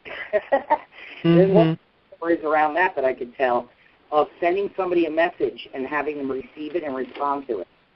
And it absolutely proved to me that telepathy works. And when you're telepathic, you're not always sure whether you're on the giving or receiving end if you do both well. I can do both well, so I'm not always sure where the chicken or the egg is, you know? Pam, I just want to interrupt for 1 sec. We have a caller on the line for both you and Miriam. She had a question. Her name's Chantel. Yeah, Chantel has a good question. Yeah, regarding prophecies. Okay. Mike, you want to go ahead and bring her on? I have another caller. You bet. Okay. Chantel, you're live with us. Go ahead with your question. Okay. Thank you for taking my call. My question is about the 4 total lunar eclipses coming up, and I was wondering, if that's a connection with Earth changes coming, and then also there's a movie called The Kill Shot by Major Ed Dames, and it's talking about solar flares and a bunch of stuff happening on the Earth, and I was wondering if that had to do with the purification, and I was also wondering about the Native American prophecies and the pole shift, and if that's going to be coming within the next year or the next couple of years. And then also let's see, just about Scalia. Do you know who that is? He's talks about the new Earth too, and I was wondering if that was true and the connection with everything. Oh, and the Red Star prophecy too. That's all. Boy, Chantel, that's a big question. We may not be able to get to all of it, but we'll let Pam and Miriam do the best they can. So you guys, there you go. Well, there's a lot of subject matter there, so I'll touch on something, and then Miriam can pick up something else she's interested in maybe. But I've heard of not only the eclipses, but there's some blood moons coming up. Somebody mentioned to me this year. There's a lot of astrology people talking to me about this stuff. Yeah, to me, they're harbingers of change for sure, and they trigger and set off different things from the past. They tend to, something that happened a year ago. If that moon hits, it's going to trigger something to fulfillment or fruition that was begun at a date before that. It will bring it maybe to completion or stir it up into more of an awareness. At the same time, yes, they could trigger earth changes. That's true. As far as the blood moons, I don't know that much about what that means, really, so if anybody else does, they can talk about that. As far as any pole shift, I know that the sun has recently experienced a magnetic shift. I know that this planet is experiencing a magnetic shift. We've already shifted many degrees over some of the earthquakes we've had in the past 10 years. So I don't know how far we've gone. I know at one point, one earthquake, I think, set us off 8 degrees in and of itself. It may have been the one in Chile or the one that was in Indonesia, Malaysia that caused the tsunami. So, yes, this is absolutely happening, and my belief is that we will experience a magnetic pole shift before we ever experience a physical one. So I think that's a little more down the road, the physical part of it. I feel like the magnetic part of it is part of a greater ball of wax. You're talking about the magnetic field of this planet collapsing as the Schumann resonance, the frequency is increasing. And so there's so many different things happening on a physical, atomic level. It's affecting the core of the Earth. I really don't believe in global warming. I believe the Earth is out. So that's my feeling. I don't think we're heating up from the outside. I think the Earth's heating up from the core. which is being stimulated by the flares, by the sun, and reacting to the sun in a great way. So the sun and the earth are connected to the earth's core, and that is all about the magnetics and just everything that's happening. So, Pam, I'm gonna let Miriam take her question in because I can't believe how fast the night's going. If you want to contribute, Miriam. Yeah, we have 15 minutes left, and I was hoping, It went too fast. And I'm gonna cram pack this now because I wanted to bring this whole conversation back around. And the last question here it brings this right to point, which is prophecy, and what is it that's happening? Okay, so I'm going to bring this all together now. All over the planet, UFO contactees and abductees, experiencers of all kinds, have been coming forward and having these tremendous spiritual experiences. There are healers and psychics and people of all kinds waking up to have very strong and powerful gifts that they are now using in their daily lives. They are following their calling, as Pam has. Many people all over the planet have literally shifted the way that they think and the way that they see the world around them and their interaction with each other as human beings, animals, nature, the stars, the sun, the moon, the sky, everything. When we are sitting in this particular, quote, time, I understand what Pam was saying about time as well, because this brings it into, very much brings all of this together, this whole conversation tonight. When we talk about time, we are actually talking about a concept of thinking. It is not an actual, it is a concept of thinking.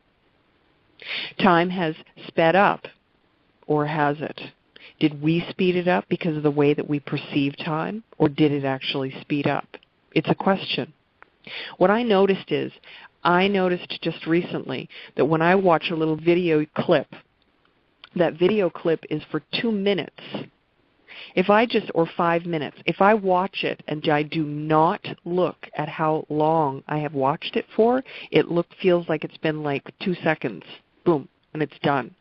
But if I look at the time, it all of a sudden slows right down to absolutely a grinding halt, which is why we've changed our perception in wanting to have knowledge right away, and why we want to have answers to things right away, why we want it to be right now, and that's a perceptual time.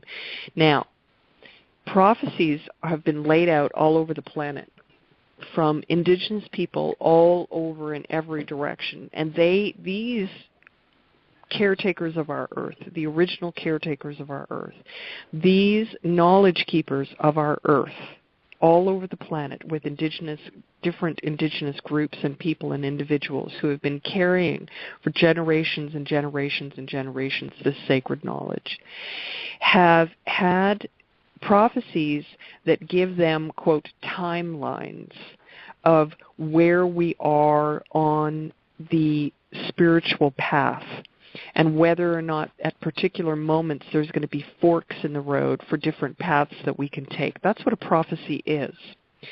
The Hopi, for example, have literally hundreds of prophecies that they know, and different villages have different prophecies, for example, as opposed to their people as a whole have prophecies, and then each individual village will have different prophecies as well. So it's very complicated. It's not simple. Prophecies about the blue star, the red star, the prophecies about the shift, for example, from the Mayans talking about the 3 days of darkness and so forth. Here's what I would say. Everyone and I say this forcefully, strongly, in any way I can, I could shout it from the rooftops. Prophecy is something that we have to approach with a sacred viewpoint. If we cannot look at prophecies from a sacred view, then we shouldn't be looking at them at all. because the sacred view teaches that a prophecy is not there as in an absolute, but a prophecy is there as a guide, the same as everything else. Whatever we focus on, as the Hopi always say to me, whatever you focus on will give you strength. So don't look over here too much. You be aware of it, you make yourself aware of it, but do not focus on it. Because if we focus on the negative aspects of, quote, some prophecy that we heard, that we may not even have all the facts properly, all of the facts. Sorry? Oh, I didn't know I was still on the phone. I think all of the positive, too. I think even, like, if there's an earth change, like, I really think of it as, you know, like a good thing for the earth, like she's going through a birthing process, and, yeah. And absolutely, I completely agree with that, that there is this evolutionary change that's taking place, and this is why and what some of the prophecies teach us. The other reason, for example, for what's coming, I am not one to normally give dates to things, but I'll give time frames, because that's the way it works. When we have information come from the other realms, it can only be given to us in time frames and not in absolutes. It's very challenging to give them. It doesn't mean that it doesn't happen with the absolute date, time, and location, but it can be very challenging to have that happen.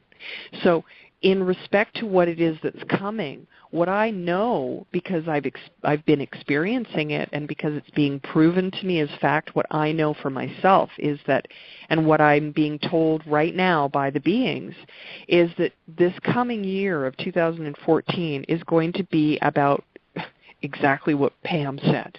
It's going to be about revelations coming forward. They're saying that many more truths are going to be revealed, and one in particular, and I don't know why they're telling me this, but they've said one very specific thing that's going to happen is that a very big teacher or guru or spiritual or religious leader is going to have some form of disclosure, whether they're disclosed about what they are and who they are, or whether they will be the one revealing something, I do not know. But it will change. It will shift the planet somehow. The other things that will be... Miriam, I got a question. Are you picking up any, when you say that, time frame? Because already they've given me the 2 A months of the year, April and August, for a couple of bombs to drop. Positive bombs. Not real bombs, right, yeah. Not real ones. No. Information bomb kind of thing. No, they have said, I actually, even if I knew the answer to that, Pam, I wouldn't answer it on this program. Because right now, this situation, what they've said with this particular one is that it's still in progress. They're still designing it. They're still supporting it. And so it hasn't been solidified yet. So they can't give a date. Sometimes they do give more dates along different parallels, but August always appears to me to be a month when big revelations are brought forward, is August and September. Those are always months to watch for revelations to come forward in any year, regardless of when it is. And if you look back in history, that's what you'd find. Chantel? I didn't know that. I just heard that from them in August. Hi, Chantel, I'm going to ask you to hang up because we only have a few minutes. Okay, but thank you guys so much. I really appreciate your calling. Please call back again. Okay. Thank you. You're very welcome. Thank you. I'll tell you what. If everybody's comfortable for the next few minutes, I know normally we don't do this. We try to end the show on time. If Miriam and Pam, if you want to talk about things, I can go over the time, and it will record on the blog, but it will not be broadcast live. Is that okay with everybody? Yeah, that's fine. Yeah. Okay. Why don't we do that for an extra 15 minutes or so? That sounds great, because I did want to get into this a bit more, because I think that there's, I really want to pull this together for, the purpose of your program is talking about the experiences of the experiencer. And how does that relate to everything? And these next few years and this time frame that we're in is very relevant and important for us as a community in our process of recognizing what it is that's happening here and how this is changing the planet. And the next couple of years are going to be very relevant for what it is that our future, what happens in our future. Because, for example, when we talk about when I have had interaction with my contacts, with my star being contacts, who I actually prefer to call the great ancestors and have since the very beginning, they're the great ancestors. When I talk to them and when they're talking to me and sharing, what they're saying is that we have been, first of all, we were given a time of choice. Then we went into the time of transition, and we've been in the time of transition for a few years now. And now we're moving into, starting this year, we're starting to move into the time of consequence, meaning everything that we've done is really gone into the time of consequence. Whatever we built up around us, we're reaping the consequence of that. Now, in last year was significant because they came to me at the beginning of the year and they said, basically, to frame it up in a quick blast here, to say the paradigm that you created needs to be changed. We're going to shift everything. All relationships that you've built up are going to shift and change. And this is going to happen for all star beings, all people that are of light, because the path that we've created, the web that was created, was not working, and they saw that in the future it wouldn't work. So 2013 was about stripping us all of bad relationships, this, that. Everything that we had around us would have been challenging, and that's why so many people had challenges in 2013. Miriam, 2014. That is so awesome. Mm-hmm. I mean, because I've experienced that last year, so I just want to verify that. That's unbelievable. Me too. Verify that.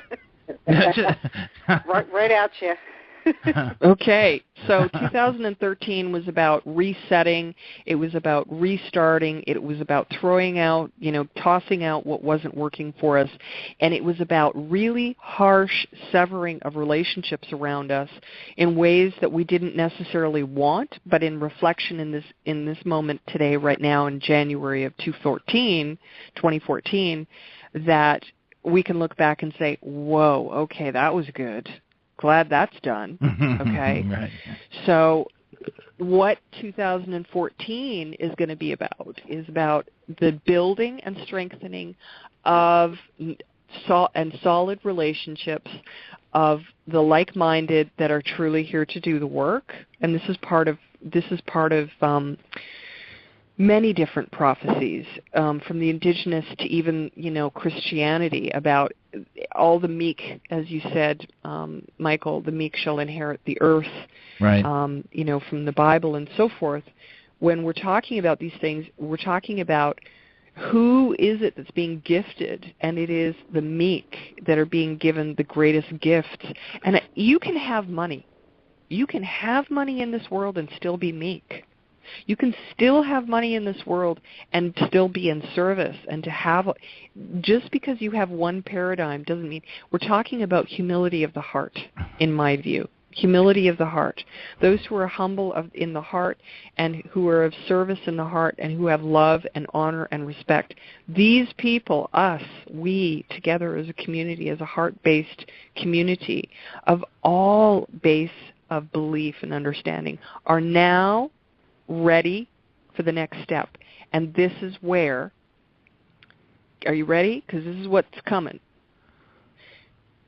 Manifesting. Go. Manifesting is the year 2014.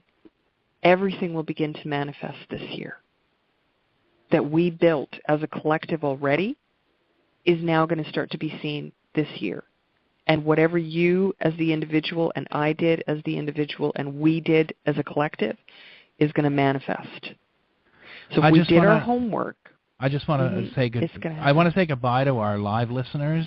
We're going to continue this, like I said, on the podcast, because I think Miriam and Pam have more to say. So listen to us on the podcast. Michael, before you take us off the air, I just want to say we're not going off the air, Pam. We're going to hang in.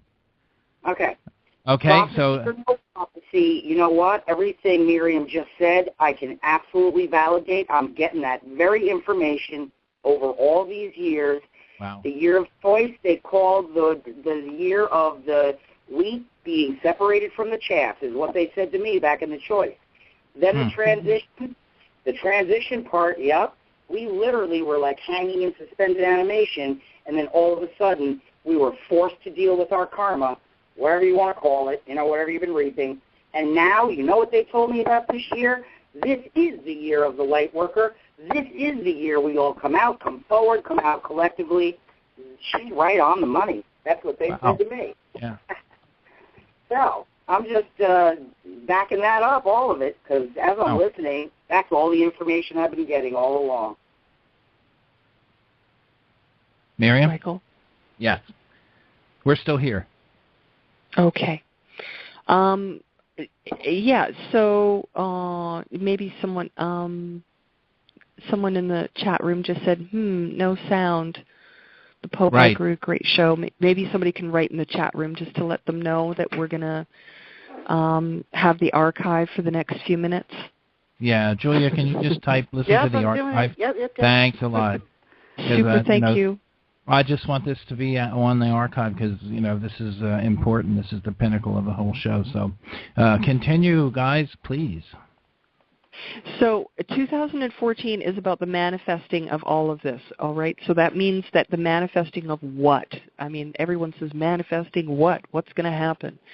Well, in prophecies, if we kind of remove that, I would almost say ideology of looking at a prophecy and just talk about ourselves as individuals, we're going to be able to see what it is that we're manifesting. We've manifested. We have been thinking and pondering and trying to clear our minds of who we are, where we're from, what our purpose is, what is the ultimate goal. And in 2013, many of us kind of had that shaken up a bit in the sense that we had a lot of that clarity, but then the choices that we made to associate with this person over here or that person over there wasn't quite right, but we were trying to get on the path. Now, in 2013, the people that you're going to start to meet, 2014, I apologize. In 2014, many of the people and opportunities, let's say, and situations that come up are going to build a very strong foundational pathway for us to walk on, both individually and collectively, in order to manifest our future. Because what we do today in this year, what we do this year in 2014, is going to create our future. We have to think very carefully about this because 2014 is the very, very, very beginning of the manifesting of our future. So what are we going to manifest? I, for one, already know what I'm manifesting this year. And my question, it's a rhetorical question, or unless any of you would like to share, because I'd love to hear from the Starborn crew, what you think that we're manifesting, because this is really the subject, isn't it? All of us as contactees and abductees and experiencers and, psychics and so forth, what is it that we're doing? This is about the manifesting of what? What are we doing? I think this is the deeper discussion. Mm-hmm. Is that a question you need an answer to? Well, I mean, I don't need an answer to it, but I think that it would be great to hear the perspective of what is it that we are manifesting, because. No, I was going to say from my perspective, what we are manifesting is trying to bring out the people that are not really able to bring themselves out, try to encourage them to come out and become one body and have their voices, heard. This is what's going on. This is what we've been through. This is what's happening. And, to be listened to. I want to pull this into the mainstream. I want to see it come into the mainstream, and I want people to understand, doctors, lawyers, anybody that's professional that turns their nose up or, kind of like turns a blind eye toward this to say, oh, this is something we need to pay attention to. I don't know whether that's... And I'm not... Yeah. I think we seek validation on a collective level, and I think that's only going to come through some kind of real disclosure. Mm. And can I say this, because it's something else that I'm being told also, yes. which is extremely a very strong message from them right now as well. You know what I'm going to look forward to this year? I'm going to look forward to the year of 2014, and here, this is the first program I'm going to say this on, I think. 2014 is going to be the year when everywhere you are going to start to see people like myself being interviewed on mainstream television and radio. That's what I've always hoped for. Absolutely. I mean, 10 years ago, I said this needs to be done. Mm-hmm. This is the year it's going to happen.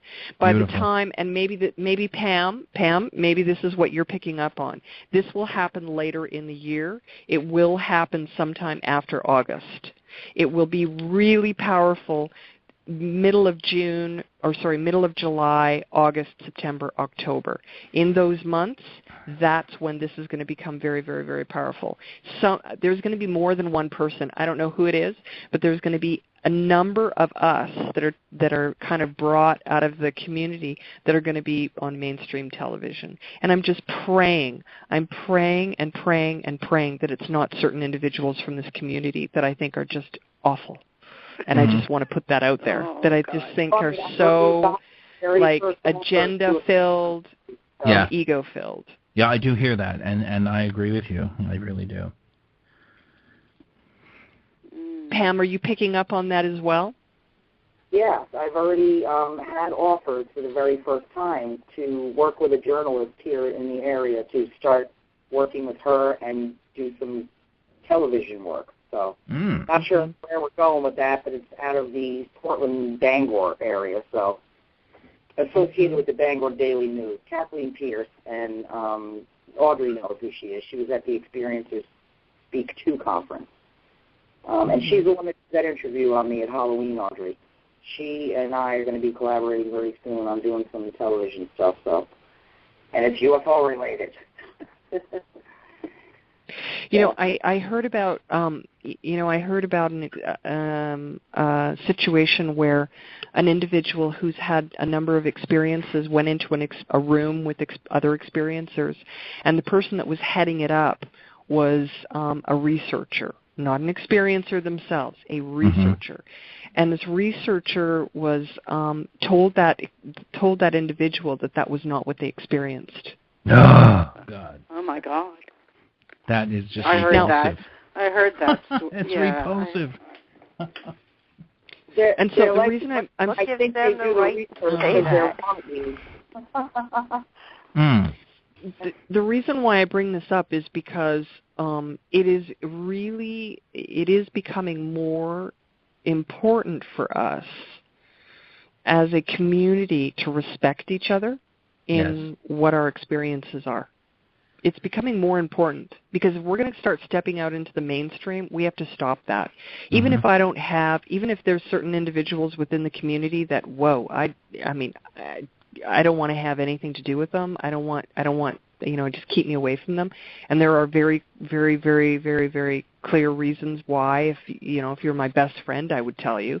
But other than that, we'll just leave it alone. I'd still respect that they are doing work to bring this to a greater audience, and I respect them for that. But, beyond that, I don't want to take it any further.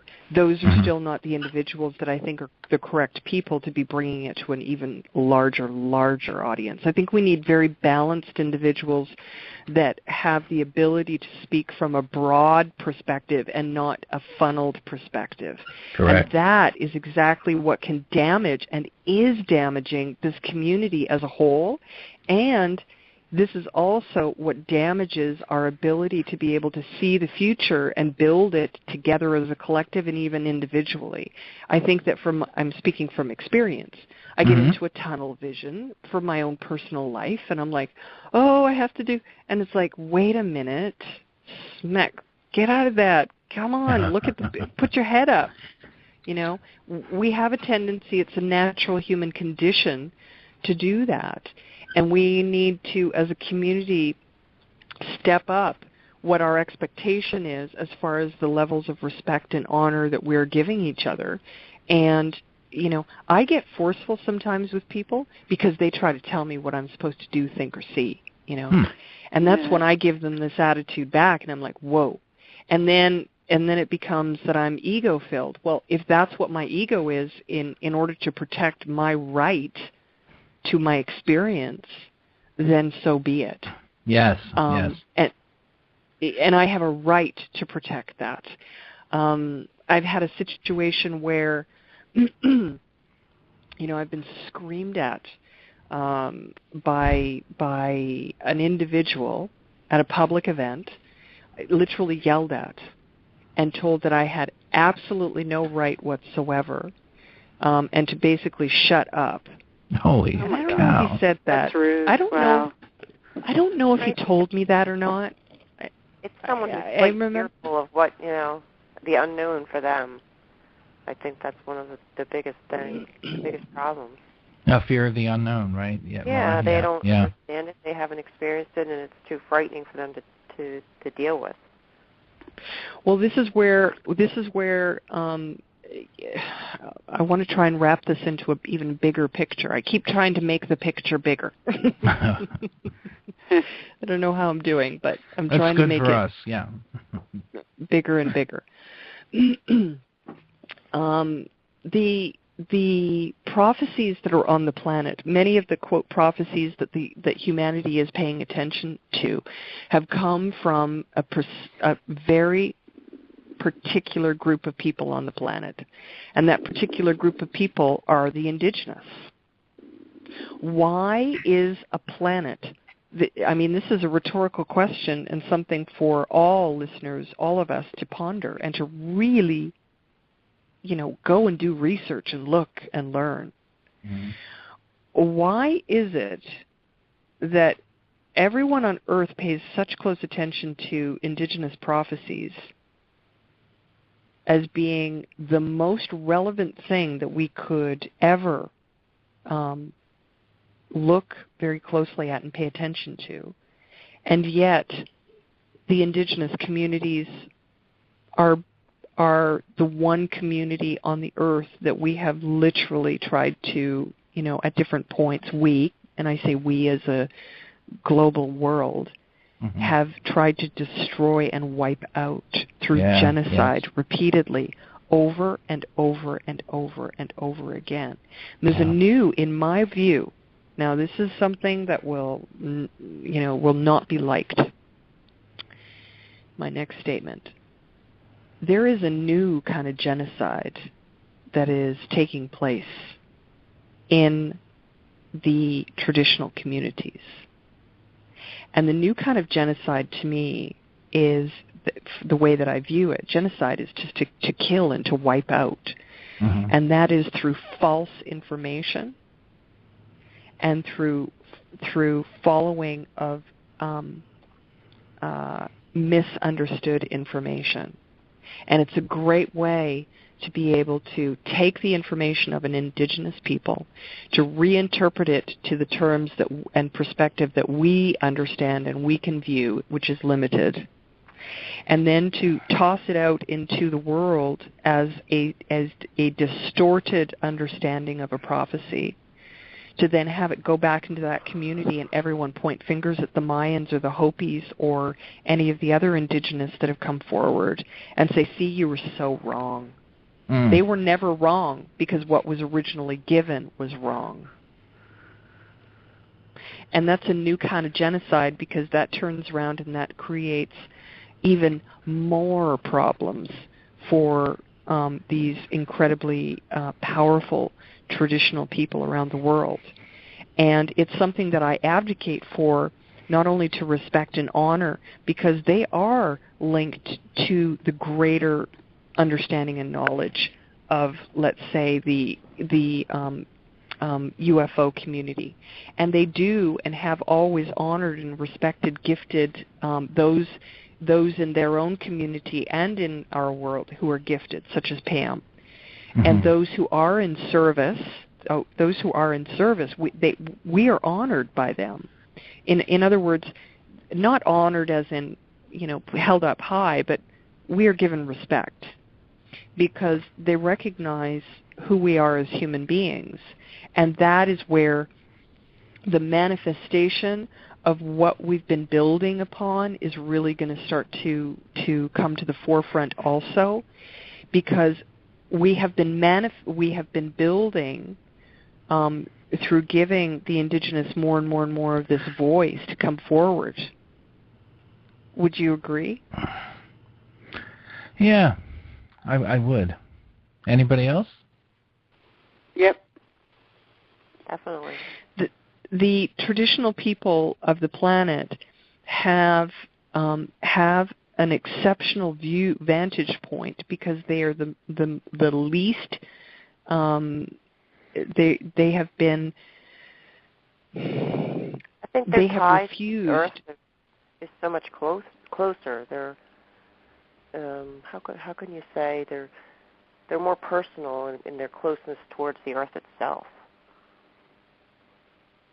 Yes, and they also have the specific DNA and bloodlines that have a very powerful ability to allow for that information and connection with the Earth and with the elements and with life itself to take place. People know that I work with Hopi. I have for years. Exactly what I do with the Hopi, and it's not a secret. It's not a secret. I support them when they need and want and ask for our support out here. And sometimes that's even with our prayers. They're in ceremony today, right now, at this very moment. They're in ceremony. And they're praying for us as human beings. They are praying for us and doing those ceremonies to hold the balance of all life for us. And it's not just Hopi that does this. All traditional people all over the earth. And I don't see myself as being any different from them. I really don't. Yeah. Boy, I'll tell you, it just sounds like such hard work for these guys, and they're not appreciated like they should be.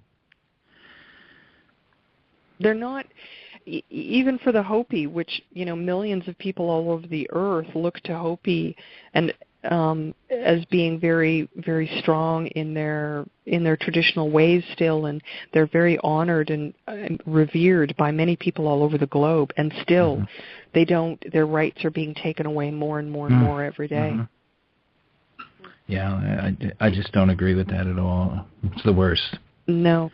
And the understanding, for example, with the extraterrestrials and the fabric of life itself, I can't speak for Hopi on any of that, but what I can say is that the Hopi believe that no matter who we pray to and no matter who we feel that our God is, that it's, in essence, we all pray to the same God. And so they believe that that's why they won't release their prophecies. People say, oh, they have. And it's like, no, they actually haven't. Because if people did know the extent of the prophecies and how many there are and how detailed they are and how, my goodness, just for one piece of that prophecy to be considered, yes, that was it, there's probably I don't know. I mean, there's all of these requirements that also have to go along with it. Wow. It's not that simple. And there are other people in the public who talk about these things or try to, and they don't have a deep understanding of what and who Hopi truly are, and their knowledge is based on a very disconnected point of view. There's intricacies in prophecies and knowledge that we can use for the better, such as where we are on the planet and what those. Why does it matter that the sun is having solar flares? Why does it matter to us? What is important about that? We have to start asking the right questions. And I think that from this whole conversation, that's where I would start to wrap this up, is by saying, rather than trying to answer questions, we have to begin by determining what are the relevant questions. Yeah, yeah. And then work from that perspective. It's not relevant. Without it, we're not going to be very relevant. So whatever the sun's doing, it's definitely affecting us. To say it's a bad thing, I don't agree with that. I think that some of the photon particulate, the stuff that's coming at Earth in the form of, gamma rays and just all kinds of changes out there is, breaking down, I think, that real, mental stranglehold over this planet, and somewhat melting it or softening it up so that it can be penetrated. Maybe that's why the magnetic fields are collapsing, to allow in some of this light. It's a different kind of light coming from the sun, in my opinion. It's a different kind of light. The other thing that comes to mind around that is how that, everyday life may be affected, and so far we don't notice it in everyday life. We still get up, go out there, go about our business, and we don't notice. But what if we were to wake up someday and notice something, something? And I'm going to throw this out there because I want to know if anybody out there experiences this very thing. Of course, you would have to have been either in Maine or somewhere in New Hampshire, Massachusetts, New England, where we got that recent snowfall. Not like the inch yesterday, but several days ago we got blasted with, 10 inches or whatever it was. The next morning I was in the bathtub. Well, actually it was at night. That night, after the snow stopped, it snowed for 24 hours and then it finally stopped. That night I was in the hot tub inside, but I could see a view from laying in the tub. I could see the bathroom window, and all I could see, because I was in the dark, I had a candle lit, all I could see was the full moon happened to be there with, the beautiful silhouette of the snowfall. It just looked and felt so magical. As I'm laying there thinking this, Spirit comes into my head and said, there is something magical about this particular snowfall. It contains a lot of particulate from all of the debris from Comet Ison that's been coming through this month. But that particular snowfall carried in with it a lot of energy from Ison. That's what I was told while I was just observing and witnessing it and saying, how lovely. So, felt like there was something different about the snow, though. It just felt magical, and they said it is. It carried with it some something from space is down in the snow, settled down in the last snowfall, that big one. I thought that was kind of interesting. I can't prove it. Well, that I would confirm that the particles that are being shared with humanity, that are being given to humanity right now because of the solar flares and other things, because of the position of where we are in the system itself, all of that being showered down upon humanity is actually breaking down the system. They told me that 25 years ago. They said that would happen. And they also said that it would in fact break down. They didn't say that it would break down the old system. What they said was that it would allow for new pathways within the brain to be created so that we would have a deeper ability to connect with the other worlds, and that it would help to reset the electrical, it's almost like resetting the electrical system within our brain and our bodies to be able to function more on a frequency and in a way that's going to be able to allow for this energy to move more quickly and also more effectively and efficiently through the body itself and through the mind, which then connects back out to the universe. And to wrap this call up for this conversation with all of us today, I would actually leave it at that and say that we're in this transitional time with all of these energies, and that what's happening is that we have our individual experience, and then we have our collective experience of a family, we have a collective experience of friends, then our community, then our country, and then our global society. And we have to determine which collective or consciousness we are currently walking in, and then go from there to look out into the rest of the universe. And so starting to determine what questions to ask that are really going to give us give us the perspective from which we need to be able to find the answers, I think is a key to being able to fulfill our individual soul yearning of what we're doing on the planet today, and then also as a planet to be able to move as a collective, which we are, in order to make and manifest now, beginning to manifest these changes. And yes, global changes are coming. And I've already had one vision this year that I would prefer not to have had. I'm not going to share exact details about it other than to say that it's very disturbing, and there are going to be some major planetary shifts on the planet. And I'm just praying for the souls that will be caught in it, because there's nothing that can be done. Nothing. It's going to happen. It's just a matter of how badly, how big it's going to be. That's all. You can't say anything other than that, because these changes are taking place because of where we are energetically, and the planet has to move. It's got to shake. It's got to shake itself up. Right. But the fact that that in 2010, that since then, the fact that those earthquakes did calm down as much as they have is a very good thing. We're not seeing them quite as often. That's very good. And what that tells me, from my information from these beings, is that we as a collective have made the right decision. We are making a difference through our prayers and our thoughts and our actions, which then has an effect back out onto the earth, and then it goes out into the planetary systems and the other dimensions and worlds.